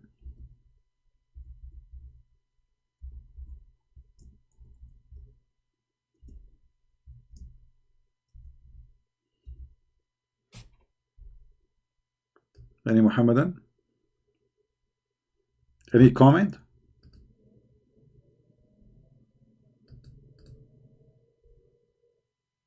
And this is why the Muslims didn't translate it, because they didn't know what this Azar mean. They think this is the name. But the fact Muhammad is a thief. He heard from somebody, you know, the report says that there is two slaves. Both of them, they are coming from Nasribin, coming from all the way from the north of Iraq and Syria. So Azar is a word meaning foolish. So he said to his father, foolish, are you going to worship idols? The stupid Muhammad, he thought that the word foolish is the name of the father of Muhammad, of Abraham.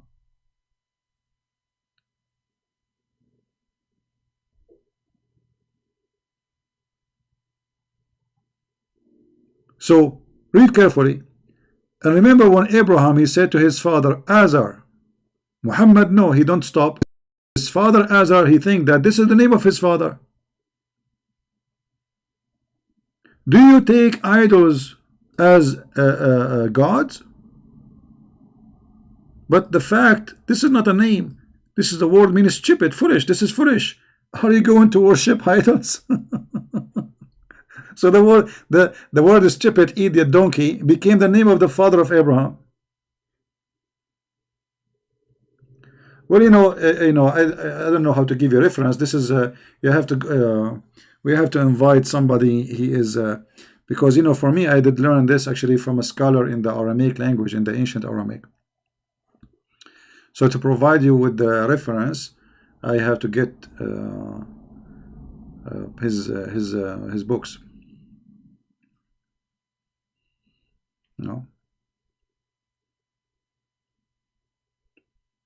Everything we have, we learn it, right? We learn. You learn from me, I learned from people too. So knowledge is not something you are born with. You spend your time searching, looking, finding, and then you learn.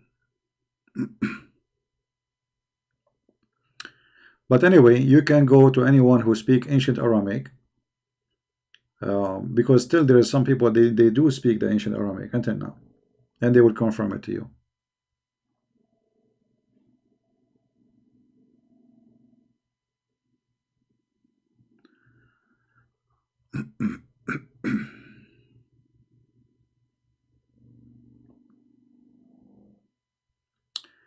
Any Abdul?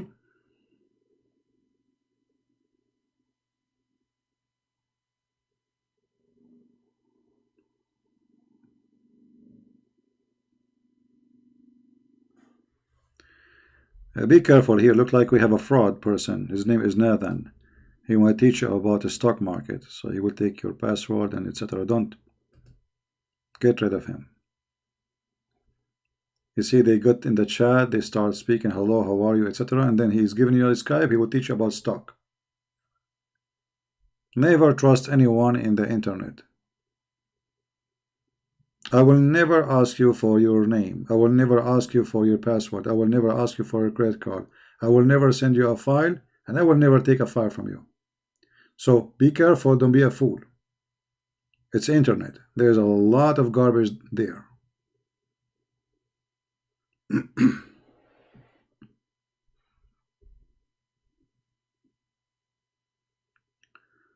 They call their god Al-Awlah.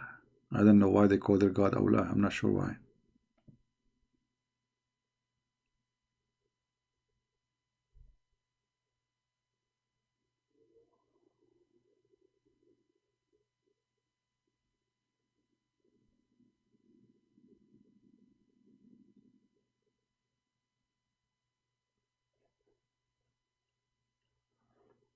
Yeah, never take a file from me. I don't send you files. And never think it's me unless you hear my voice talking to you and not recording, because they are evil. They can't do anything. They can cut my word saying hi by voice, send it to you. No, you have a conversation, real conversation, like ask me something and then you will get the answer right away, fit with the question. Be careful. They can do a lot of evil stuff.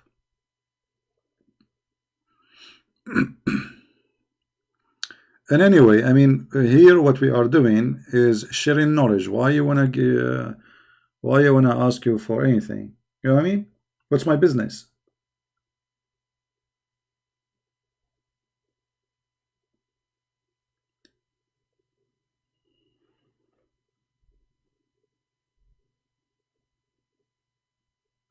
Do you have any other books you think is good to read about Islam? Well, Islamic books is the best to learn about Islam, but not Islamic books written to you in English, which means you have to learn Arabic, actually. You want to learn about Islam, you read Islamic books, all the garbage there. You can say 99.9% of my knowledge about Islam is coming from the garbage of Islamic books, which means Muslims are the one who taught me. But for them, they don't see that there is garbage there. They see that this is amazing.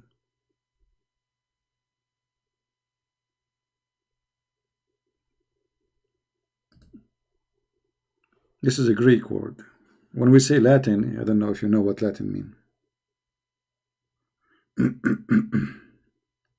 You can go and search in Google and see what the origin of the word mean.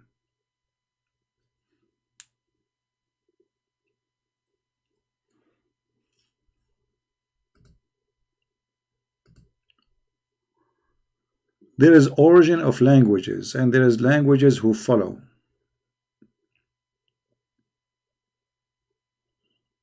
All right.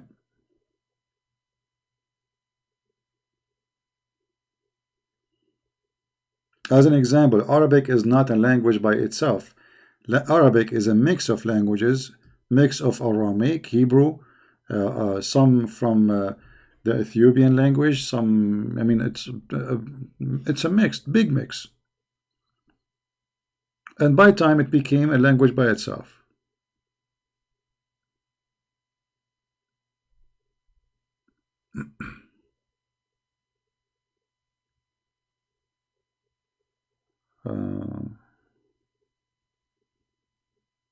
Adzan? What adzan? There's nothing such a word. You mean azan? Well, you know, what happened when they called for the adhan, they were looking for a way to call for a prayer. The Christians, they have a bell. The Jews, they have they have the trumpet, you know. The Muslim, they have to come with something.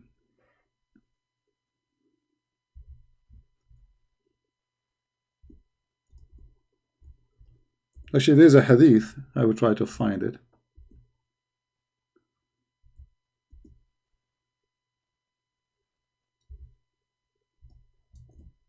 Let me see. They were discussing what to do. They told Muhammad, maybe we should use the bell like the Christians. He said, no, the Christians use it, so we should find something else.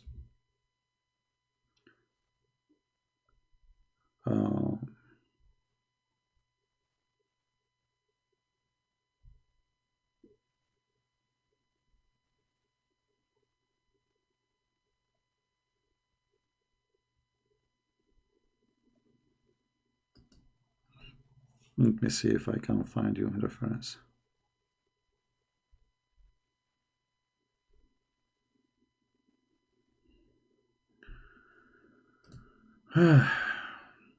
It's not easy what I do, you know, but it's okay. Here we go. You know, like you have to have a very good, healthy memory to, I mean, to find right away reference to come to your head. The people mentioned the fire and the bell. What does that mean?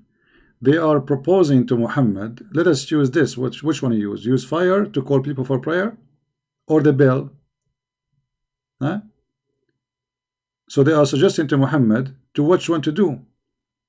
All right. And then Muhammad, he told them, no, this is for the Jew, this is for the Christian, so I'm going to use the adhan in the order Bilal to do adhan. Let's see different here we go. Look at this hadith. This is better. I have more details. I don't know if the text is clear. Is the text clear, guys? When the Muslims arrived to the Medina, they used to assemble the prayer and used to guess the time for it. See, during those days, the practice of adhan for the prayer had not been introduced yet. Once they discuss this problem, see, where is Allah inspiration? Why Allah don't send a verse, do adhan? No, they discussed this problem regarding the call of the prayer. Some people suggested to use the bell like the Christians. Others proposed the trumpet or the horn like the Jews. But Umar was the first to suggest that the man should call for the prayer. So even the adhan is coming from Umar, not from Allah. Do you see it? Do you see it? Scandal. It's a disaster. It's a garbage. Even the prayer for the Muslims, it was made up by Umar, as you see. Umar. Here we go. And this is the hadith for those who like to save reference.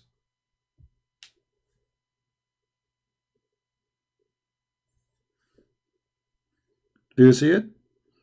I hope I answered you, the one who asked me about the adhan. This is the reason behind the adhan. It was Umar. It was not even Muhammad. You believe it? It's not Allah. It is not Muhammad. It's not from Islam, because who is the Prophet, Umar or Muhammad?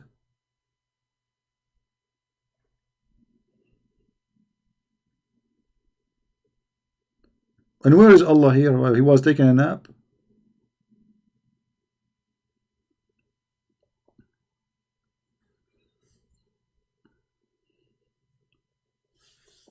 Anyway, what we do here is it's about education.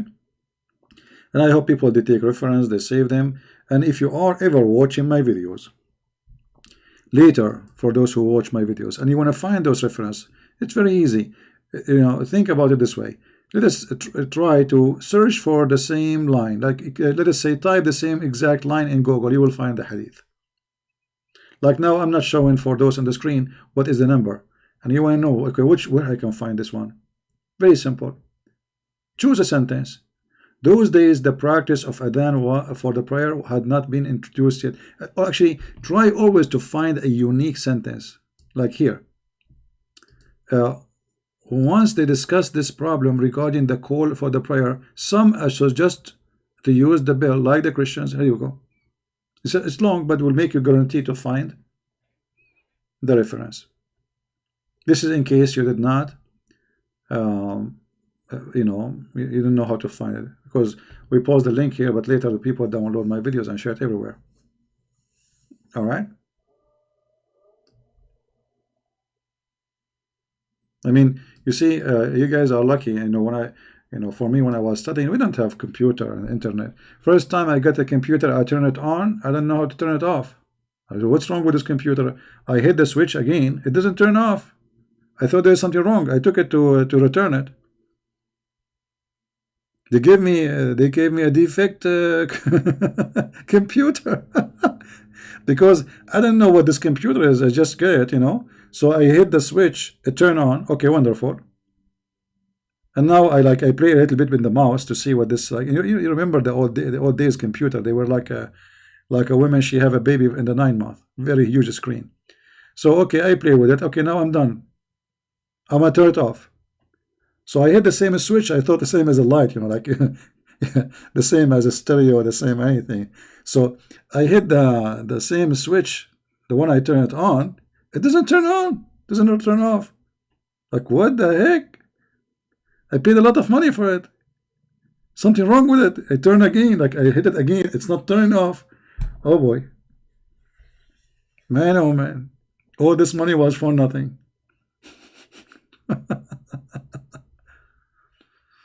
Yeah, but I mean, this is how, like, you know, a computer introduced to us really late, you know, not like in the USA. And I have no idea really what is computer about.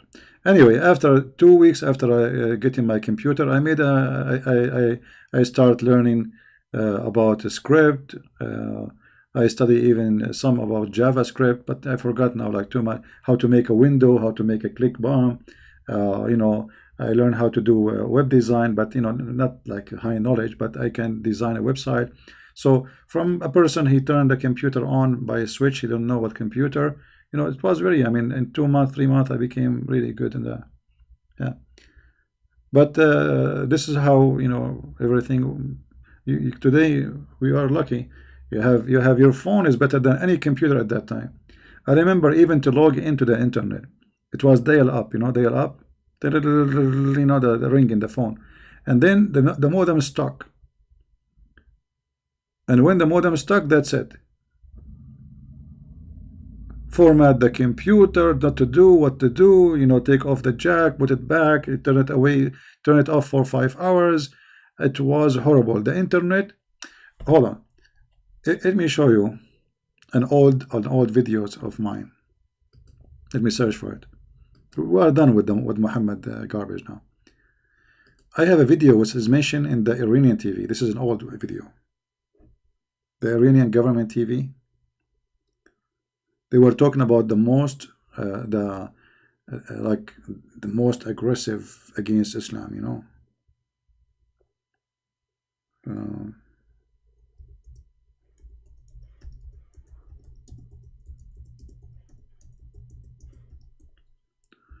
Let us see if we can find something.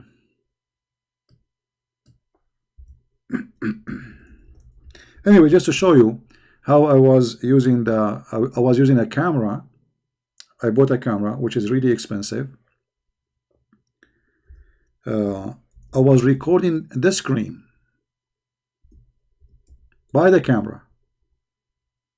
You believe it? Recording the screen by the camera. I'm trying to search in Google to see if I can find it.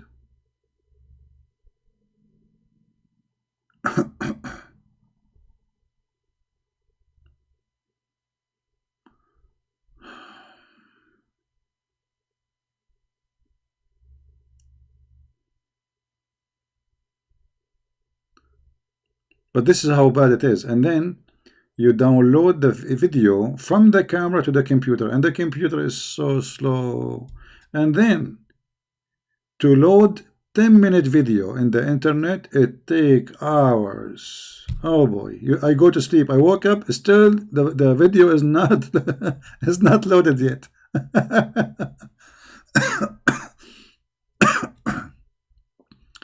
I know, I cannot find the video. I'm sure it is there somewhere.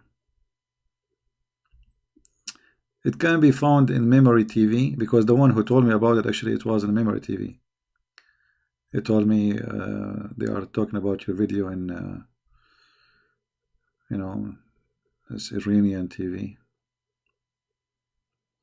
Oh, look what I found. I was looking here, I found this one. That's Hisham al-Husseini. What an idiot.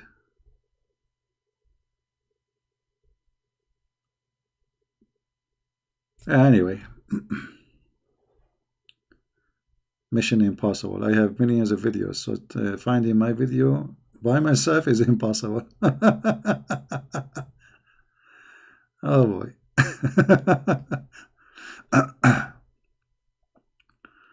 Memory TV. Memory, not memory. Yeah. Anyway, maybe you can find it.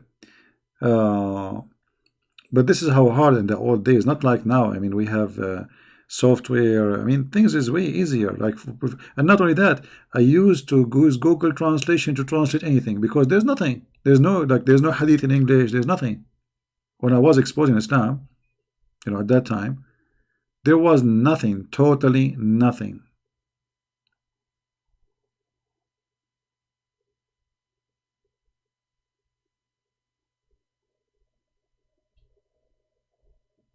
And then the Muslim excuse was, he's lying to you. This is a translation. It's not true, you know. Now we have their translation. Even we show on the screen, it doesn't say that, CP. Yeah. Anyway, guys, I think we have a good time for today. I mean, I searched my videos on the internet. I found, like, if you find a million videos of my videos. I mean, it's endless.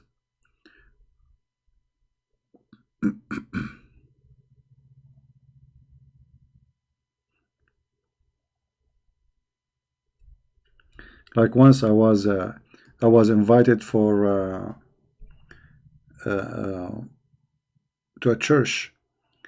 I will meet with the board first before I speak in their church. They want to know who I am. They don't know me. So they say that there is something like, you know, reference. Now, the one who brought me with him, he is the one who introduced me. He told them, just type his name in YouTube.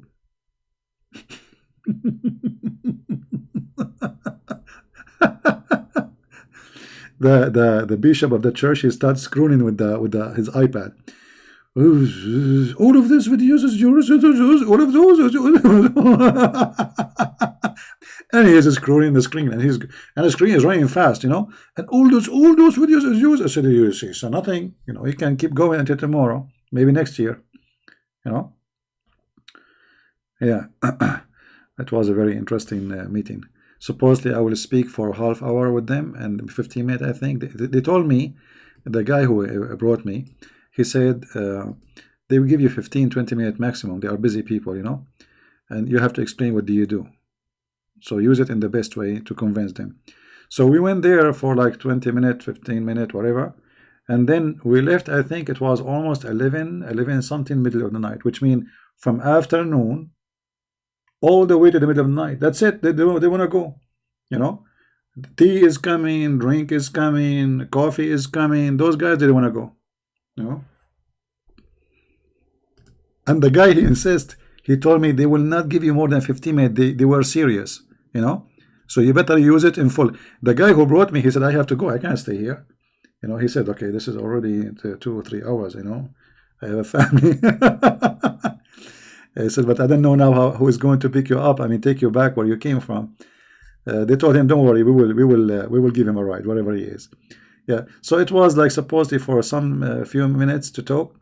But then if you look at their faces, those guys, they are, he said, you know, we feel like we are coming from different world. We heard nothing like this before, you know.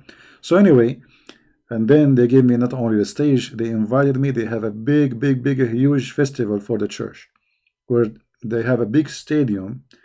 There's thousands and thousands of people. Yeah. No, they were asking me questions, and they were surprised. You know, I am not. You know, they got really surprised of the way I answer. And the one who, you know, who invited me, he told them, this guy, he is not politically correct, so be careful. You know. Yeah. Anyway, guys, I think we have enough for today. I pray for all people in the world, you know, to recover from this disease. We pray that Muslims, they will not be sick with it. We pray for everybody, not only Christians. We pray that the world will be saved. And at the same time, we remind mankind that life is very easy to be lost. Don't think you will live forever. There's many people, they wake up in the morning, they think there is years and years to come, but they never come back home. There's people go to sleep, they never wake up. Life is very fragile, very easy. You lose it. There's people who they are young, they make fun of the old. You might not live even for next week. At least this person, he lived 90 years. Maybe you will not even live a year more. So I believe that death is a mercy. Death is a reason for us to be wise and to be humble. Imagine if a human being, he never die. He will be a monster. He is already a monster. Death is the only reminder for a human being that he is nothing.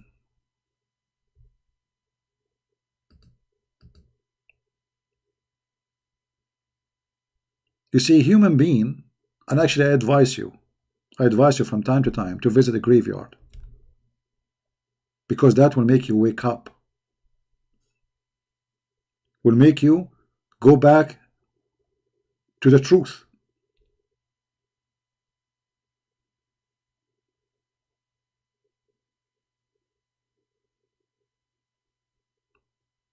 If you ever go to a funeral of a person, you will have a different feeling after the funeral. Something very special. That is the real you. Remembering that it is just about a matter of time, and then you will be in that hole too. The Messiah, he said, let the dead bury the dead. People don't understand until now what this verse means. Many people, they don't think deep. Let the dead bury the dead, because everybody is dead. You're alive, but you are dead already. So death is a mercy. Death is not against us. However, we have to appreciate life too.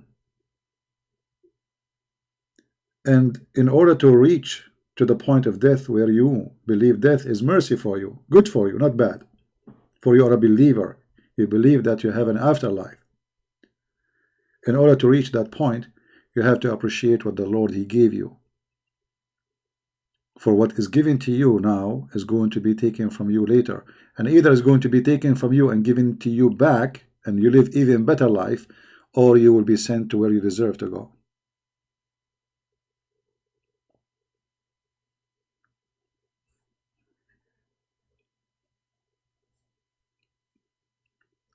Don't be afraid from death. Be afraid from being fool. Lord will not make me live long. You know, I want, because I want to live long. I mean, long. What is the long is about? I mean, there is enough of life. Yes, there is enough. I pray, and I pray in front of you, that the Lord will keep me alive as long I can do my mission. The day I cannot continue, I want Him to take me in His own way. Because if I cannot do what I can't do anymore, there's no need for me to live. I'm not really attached to life. I'm not worshipping life.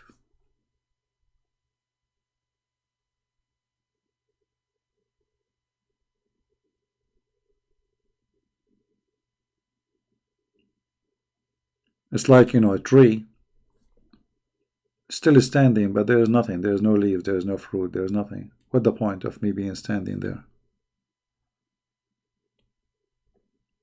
So, my friend, always think about others. Feel for them. Pray for them.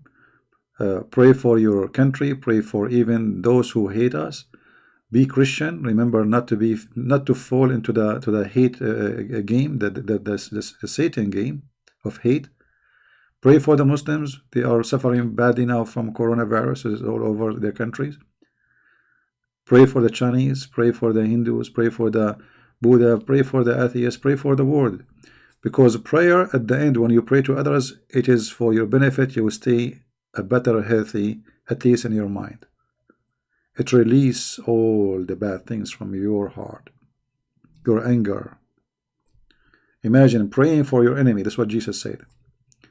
But nobody asks himself why we pray to the enemy. The fact you pray for the enemy because that's even better for you.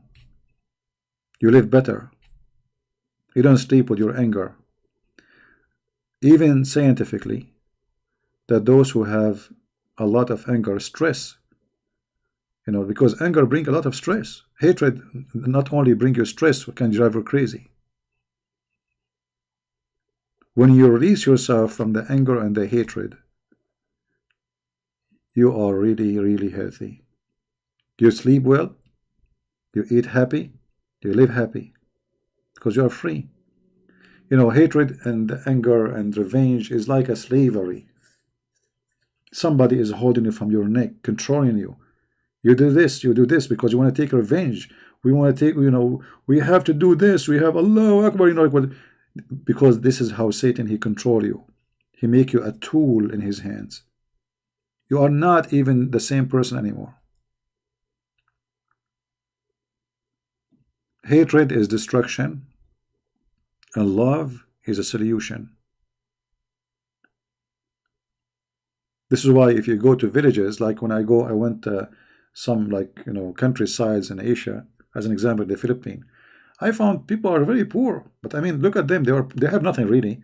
But those people, they are happy. Look how they welcome me, and look how look at their smile. Their life is so simple. They hate nobody. They have no enemy. You know, they live good. And they are not poisoned by the city. And I'm not talking about air and pollution. I'm talking about being corrupt, being a fraud. Very simple people.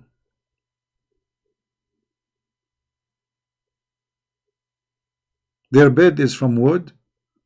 Their roof is from wood. And when it starts raining, the rain starts coming from some holes in the side of the roof, you know. And the guy, he was looking, he says, you know, thinking that this is our Filipino shower. He was not upset, you know. He said, this is our Filipino shower. I said, well, good to have a house anyway, you know. He's happy and he is healthy. He have all those coconut trees around him, the kids playing outside, very beautiful, nature. So you see, maybe you might think that they are not blessed.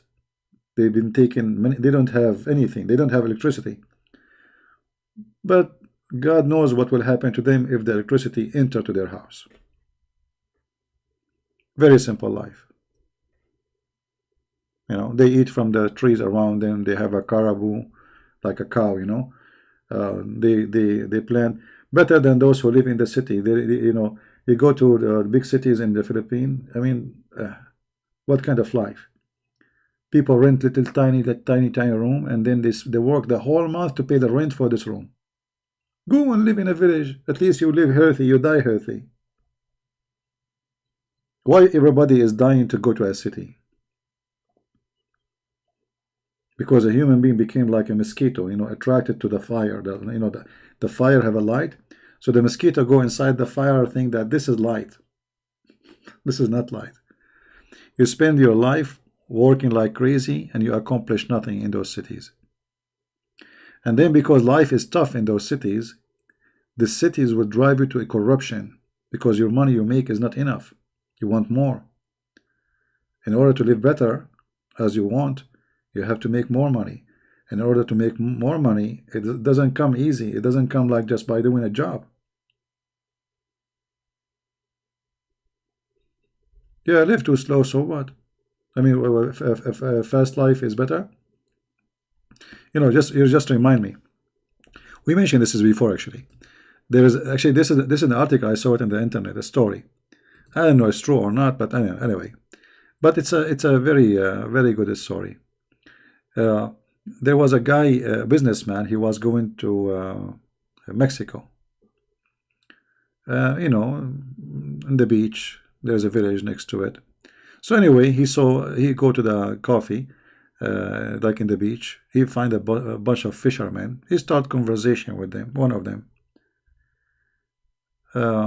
So he told the guy, the fisherman, so what do you do? He said, I'm a fisherman. He said, what time you go to work? He said, well, I go early morning. What time you finish? He said, I finish like by 9:30. I'm done. He said, then what you do? So I come here with my friends, sit in the coffee. I sell my fish, give them the store where they buy the fish from me, and then I come and sit with my friends. So the businessman, he says, why you don't fish all day so you can make more money? The Mexican fisherman, he said to him, okay, and what is next? He said, if you fish all day, you make more money. Then after a few years, you can save good money and you can buy a big boat. I said, okay, and what is next? He said, then after you buy a big boat, you save more money, and then you buy 3, 4, 5 boats. I said, okay, what is next? He said, okay, after you buy many boats, you have many people, you have a company and corporation. I said, okay, and what next? He said, then even you can have your company became so big for fishing, and you have a stock market. You became billionaire. He said, okay, then what next? He said, then you come here, relax you sit in the coffee, drinking your coffee in the beach, you do nothing. I said, I'm doing that already now. he's doing this already now. So he want him to work all his life, destroy his health, to sit in the coffee, to drink coffee. Well, he's doing it already. He go in the morning, work 2 hours, 3 hours, and he come back all day with his friends, drinking coffee and laughing, and they are happy. You see how they corrupt you? I'm doing it already. The guy who is a businessman now, he is retired, but he spent all his life, and now he cannot swim no more. He have a 1,000 bill if you have to take with him wherever he go. Maybe he have an oxygen. You cannot. So this is what people do. They work all their life, and then when they have money, supposedly they want to go and have fun. But you cannot have fun no more. You became so old. You need somebody to carry you. So he was advising the Mexican fisherman how to have a company. Okay, what he would do with the company at the end of the day, he's going to die. All what he need, he have. He's happy. You advising me all of this to do, to go back in the beach and sit in the coffee. I am in the beach, I am in the coffee.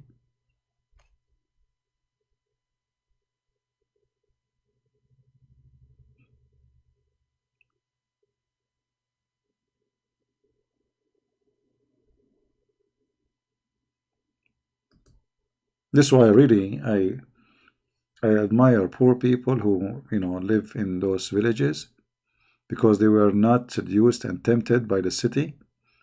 They stay strong in their town, they live better, they preserve their honor, you know. Because when you are poor and you go to a city, you will be humiliated. They will give you the lowest of jobs. They will take advantage of you. And not to mention, you know, pimps and gangs and crimes and you name it. Live in your town. Preserve your dignity. If you work in a city for somewhere for some time, save money and go back to your town. Don't be a slave of money forever. Buy little land in your town, live there, build a house by your hand, and you know, you are just wasting your time. You will end in nowhere. Like you will find, you know, many Filipino, I spoke to them, they are dreaming to go to America. I said, this is how funny it is. Americans are dreaming to go to Philippines, and you are dreaming to go to America. Why? Because for them, they want to have that big TV, they want to have the car, they want to have etc. But they don't know that American, they wish they can go and live in the Philippines. And you know, they go and live in this wood house.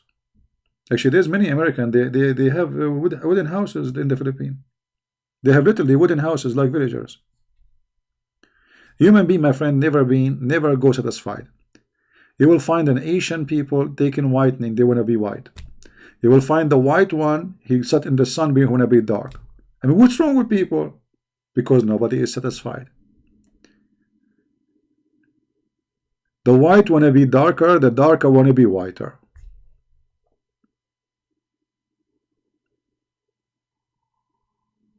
The white, they look at the one who have darker skin, they say to them, you have nicer skin. The dark, you look at the white, he says to him, I love white people. I wish I am white. What's wrong with you? Why? Because a human being don't appreciate what he have. Why a human being want to take a whitening? I mean, this is an insult to you. Not only it's poison, you do not know what they are giving you. I mean, obviously it's doing something to your body, isn't it? So you waste your money, and okay, you got white, and then what is next? You go in the city, in the Philippines, in cities, nobody is Filipino no more. Everybody became white. You stop taking medicine for a few days, you know, okay, you became Filipino again. What is this? That is the corruption. You should love how God He made you. If you are an Asian, who said that Asian are not beautiful people? Who said that if you are black, you are not a beautiful person? Who said if you are, I mean, all of us, every ethnic, they have their own beauty. And we get ugly when we don't want what God He gave us.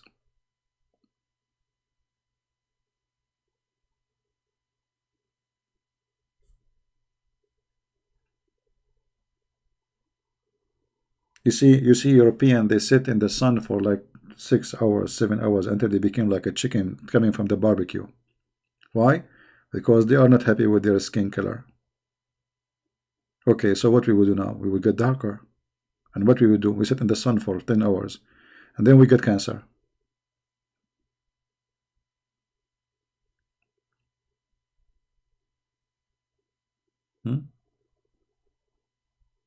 I mean, the list goes for, I mean, tons of things corrupt a human being. Clothing, you know, I need to buy an expensive purse, expensive suit. I have, like, a man, he want to get married. Okay. You have to buy a diamond ring. I mean, why it have to be a diamond? I mean, where this is coming from? Diamond ring. So you want to put in a finger thousands of dollars, and you don't, maybe you don't even have them. Why? Can't you give like something made from anything? I mean, is it really the ring would make you married? Okay, do you want the ring or the man? Obviously, they want the man with the ring, but they want the ring more. And then there's a competition how big the ring is, you know. Especially between Middle Eastern, they love to show off. It's a ring day.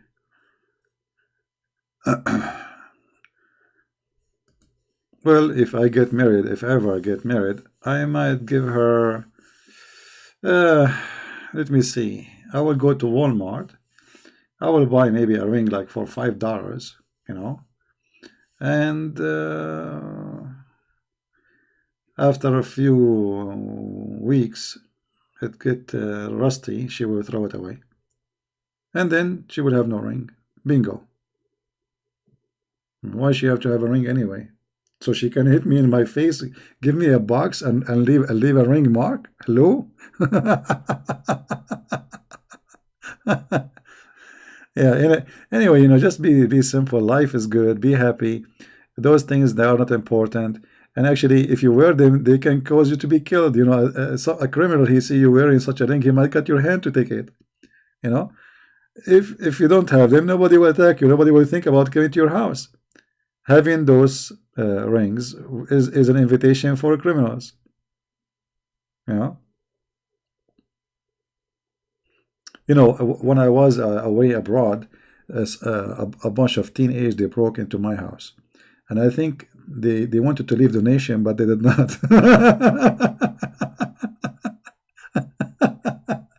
The only thing they took, actually, I have a safe. Those idiots, they thought the safe is I have money in it. You know, I have nothing. I have my degrees. I have nothing. Nothing will help them. You know, just papers. Stupid. And actually, I got very upset because I lost those papers, very important papers. I put them in the safe, so if there's a fire happening, etc., you know, they took the safe, and I can imagine how many hours they spent to open it, and then they got nothing inside. Yeah.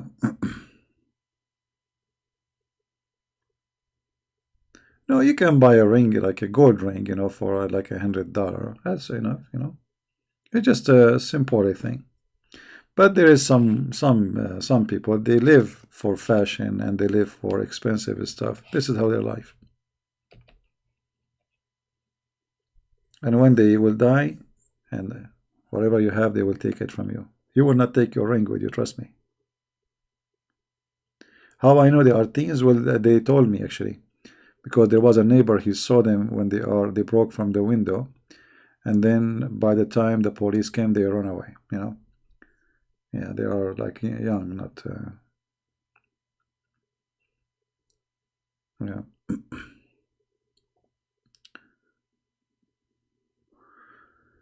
My grandma, you say, used to say that PhD meant bullshit.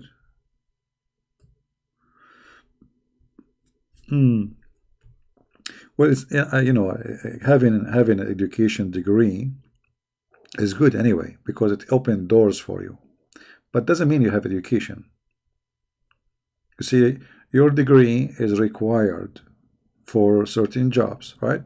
So if you have degrees, that open opportunity for you. So degree is good. I encourage people to get degrees, but degrees is something and knowledge is something else. And you know, there's depending on the degree too. Like let's say you have an engineering degree, we learn about engineering. Anything else you don't know, right? So you have only one field of education. If somebody speaks to you about religion, if you don't educate yourself, you know nothing. History, nothing. Politics, nothing. You know. So degree doesn't make you educated. A degree give you education about one branch as a career, so you can make money.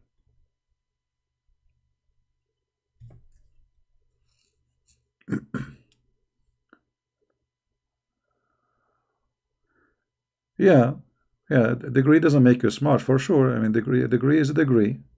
Actually, many people their degree is dependent on memorizing things. They go to the exam, they put what they memorize there. Especially in, like I notice in some countries, their questions is not really about how intelligent you are. It's about how much you studied, right? It's not about intelligence.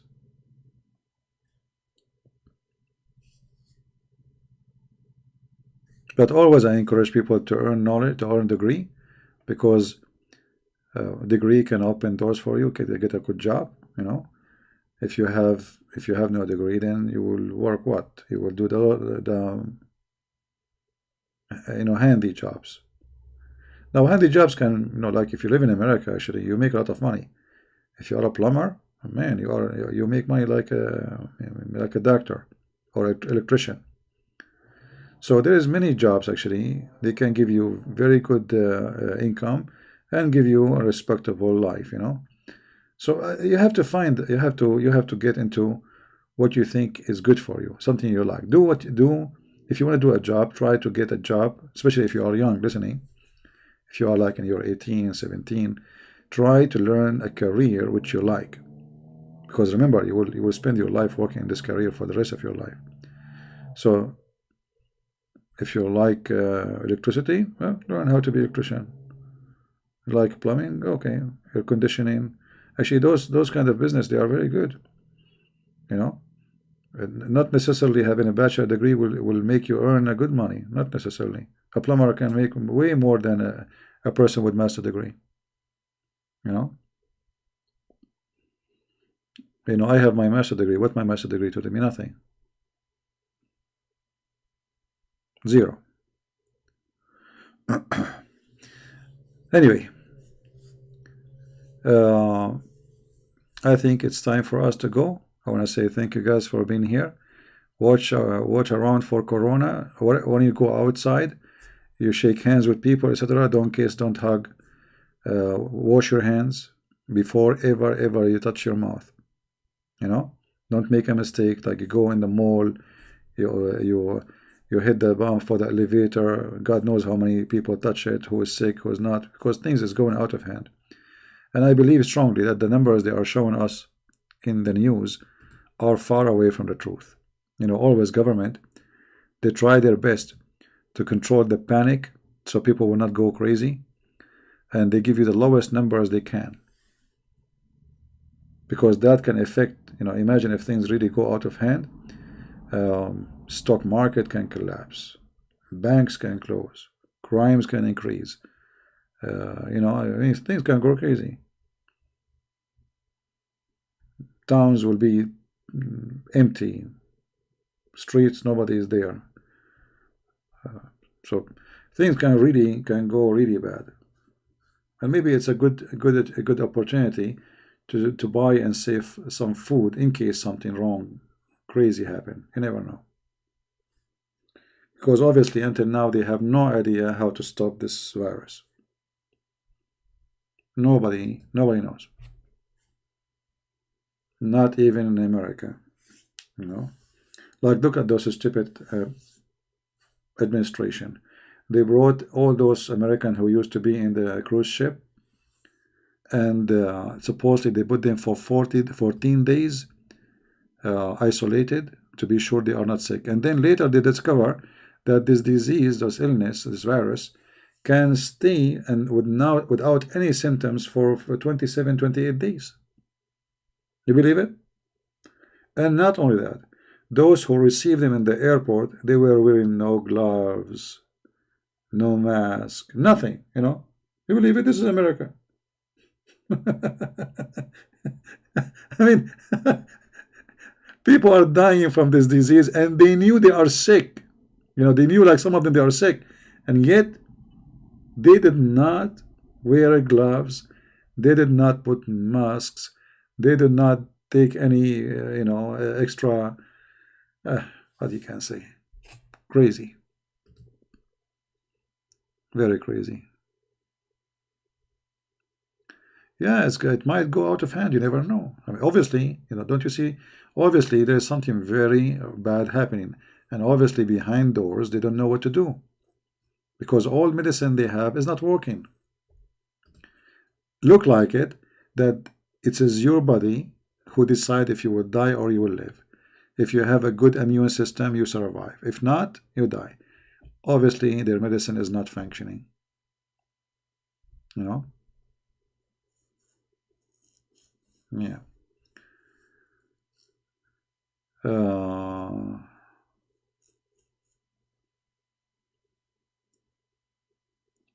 Well, depend where you live, but if you live in an area where it's infected heavily, then you have to wear a mask. Not necessarily a mask. You can put a scarf. I mean, mask is just a joke. What mask? If you have a scarf at home, put it around your face. It's better actually than a mask. It's not about being worried. It's about being careful, my friend. Be careful. Be careful not only for yourself, so you don't bring disease to your family. You know, you will be hurt more if you see your son dying. So if you don't care for yourself, because let us say you are brave, right? Okay, you are brave, but what about your kids, your family? You want to bring death to your home? So you have to be careful. Correct? There's many things we do because we have people, we love them. Not necessarily for us.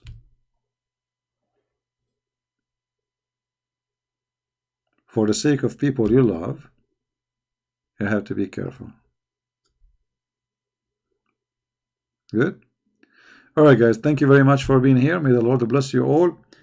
And again, feel free to download my videos, especially like the part we are teaching about Islam. You can cut it off and make it ready for your podcast or your re-upload. And we will be here again tomorrow.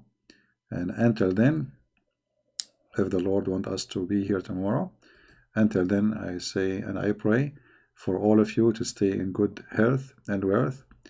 And the best health is the health of the brain. For if we lose our brain, we lost everything. We lose our faith. We lose our dignity. We lose everything we have. The health of the brain. This is where things start.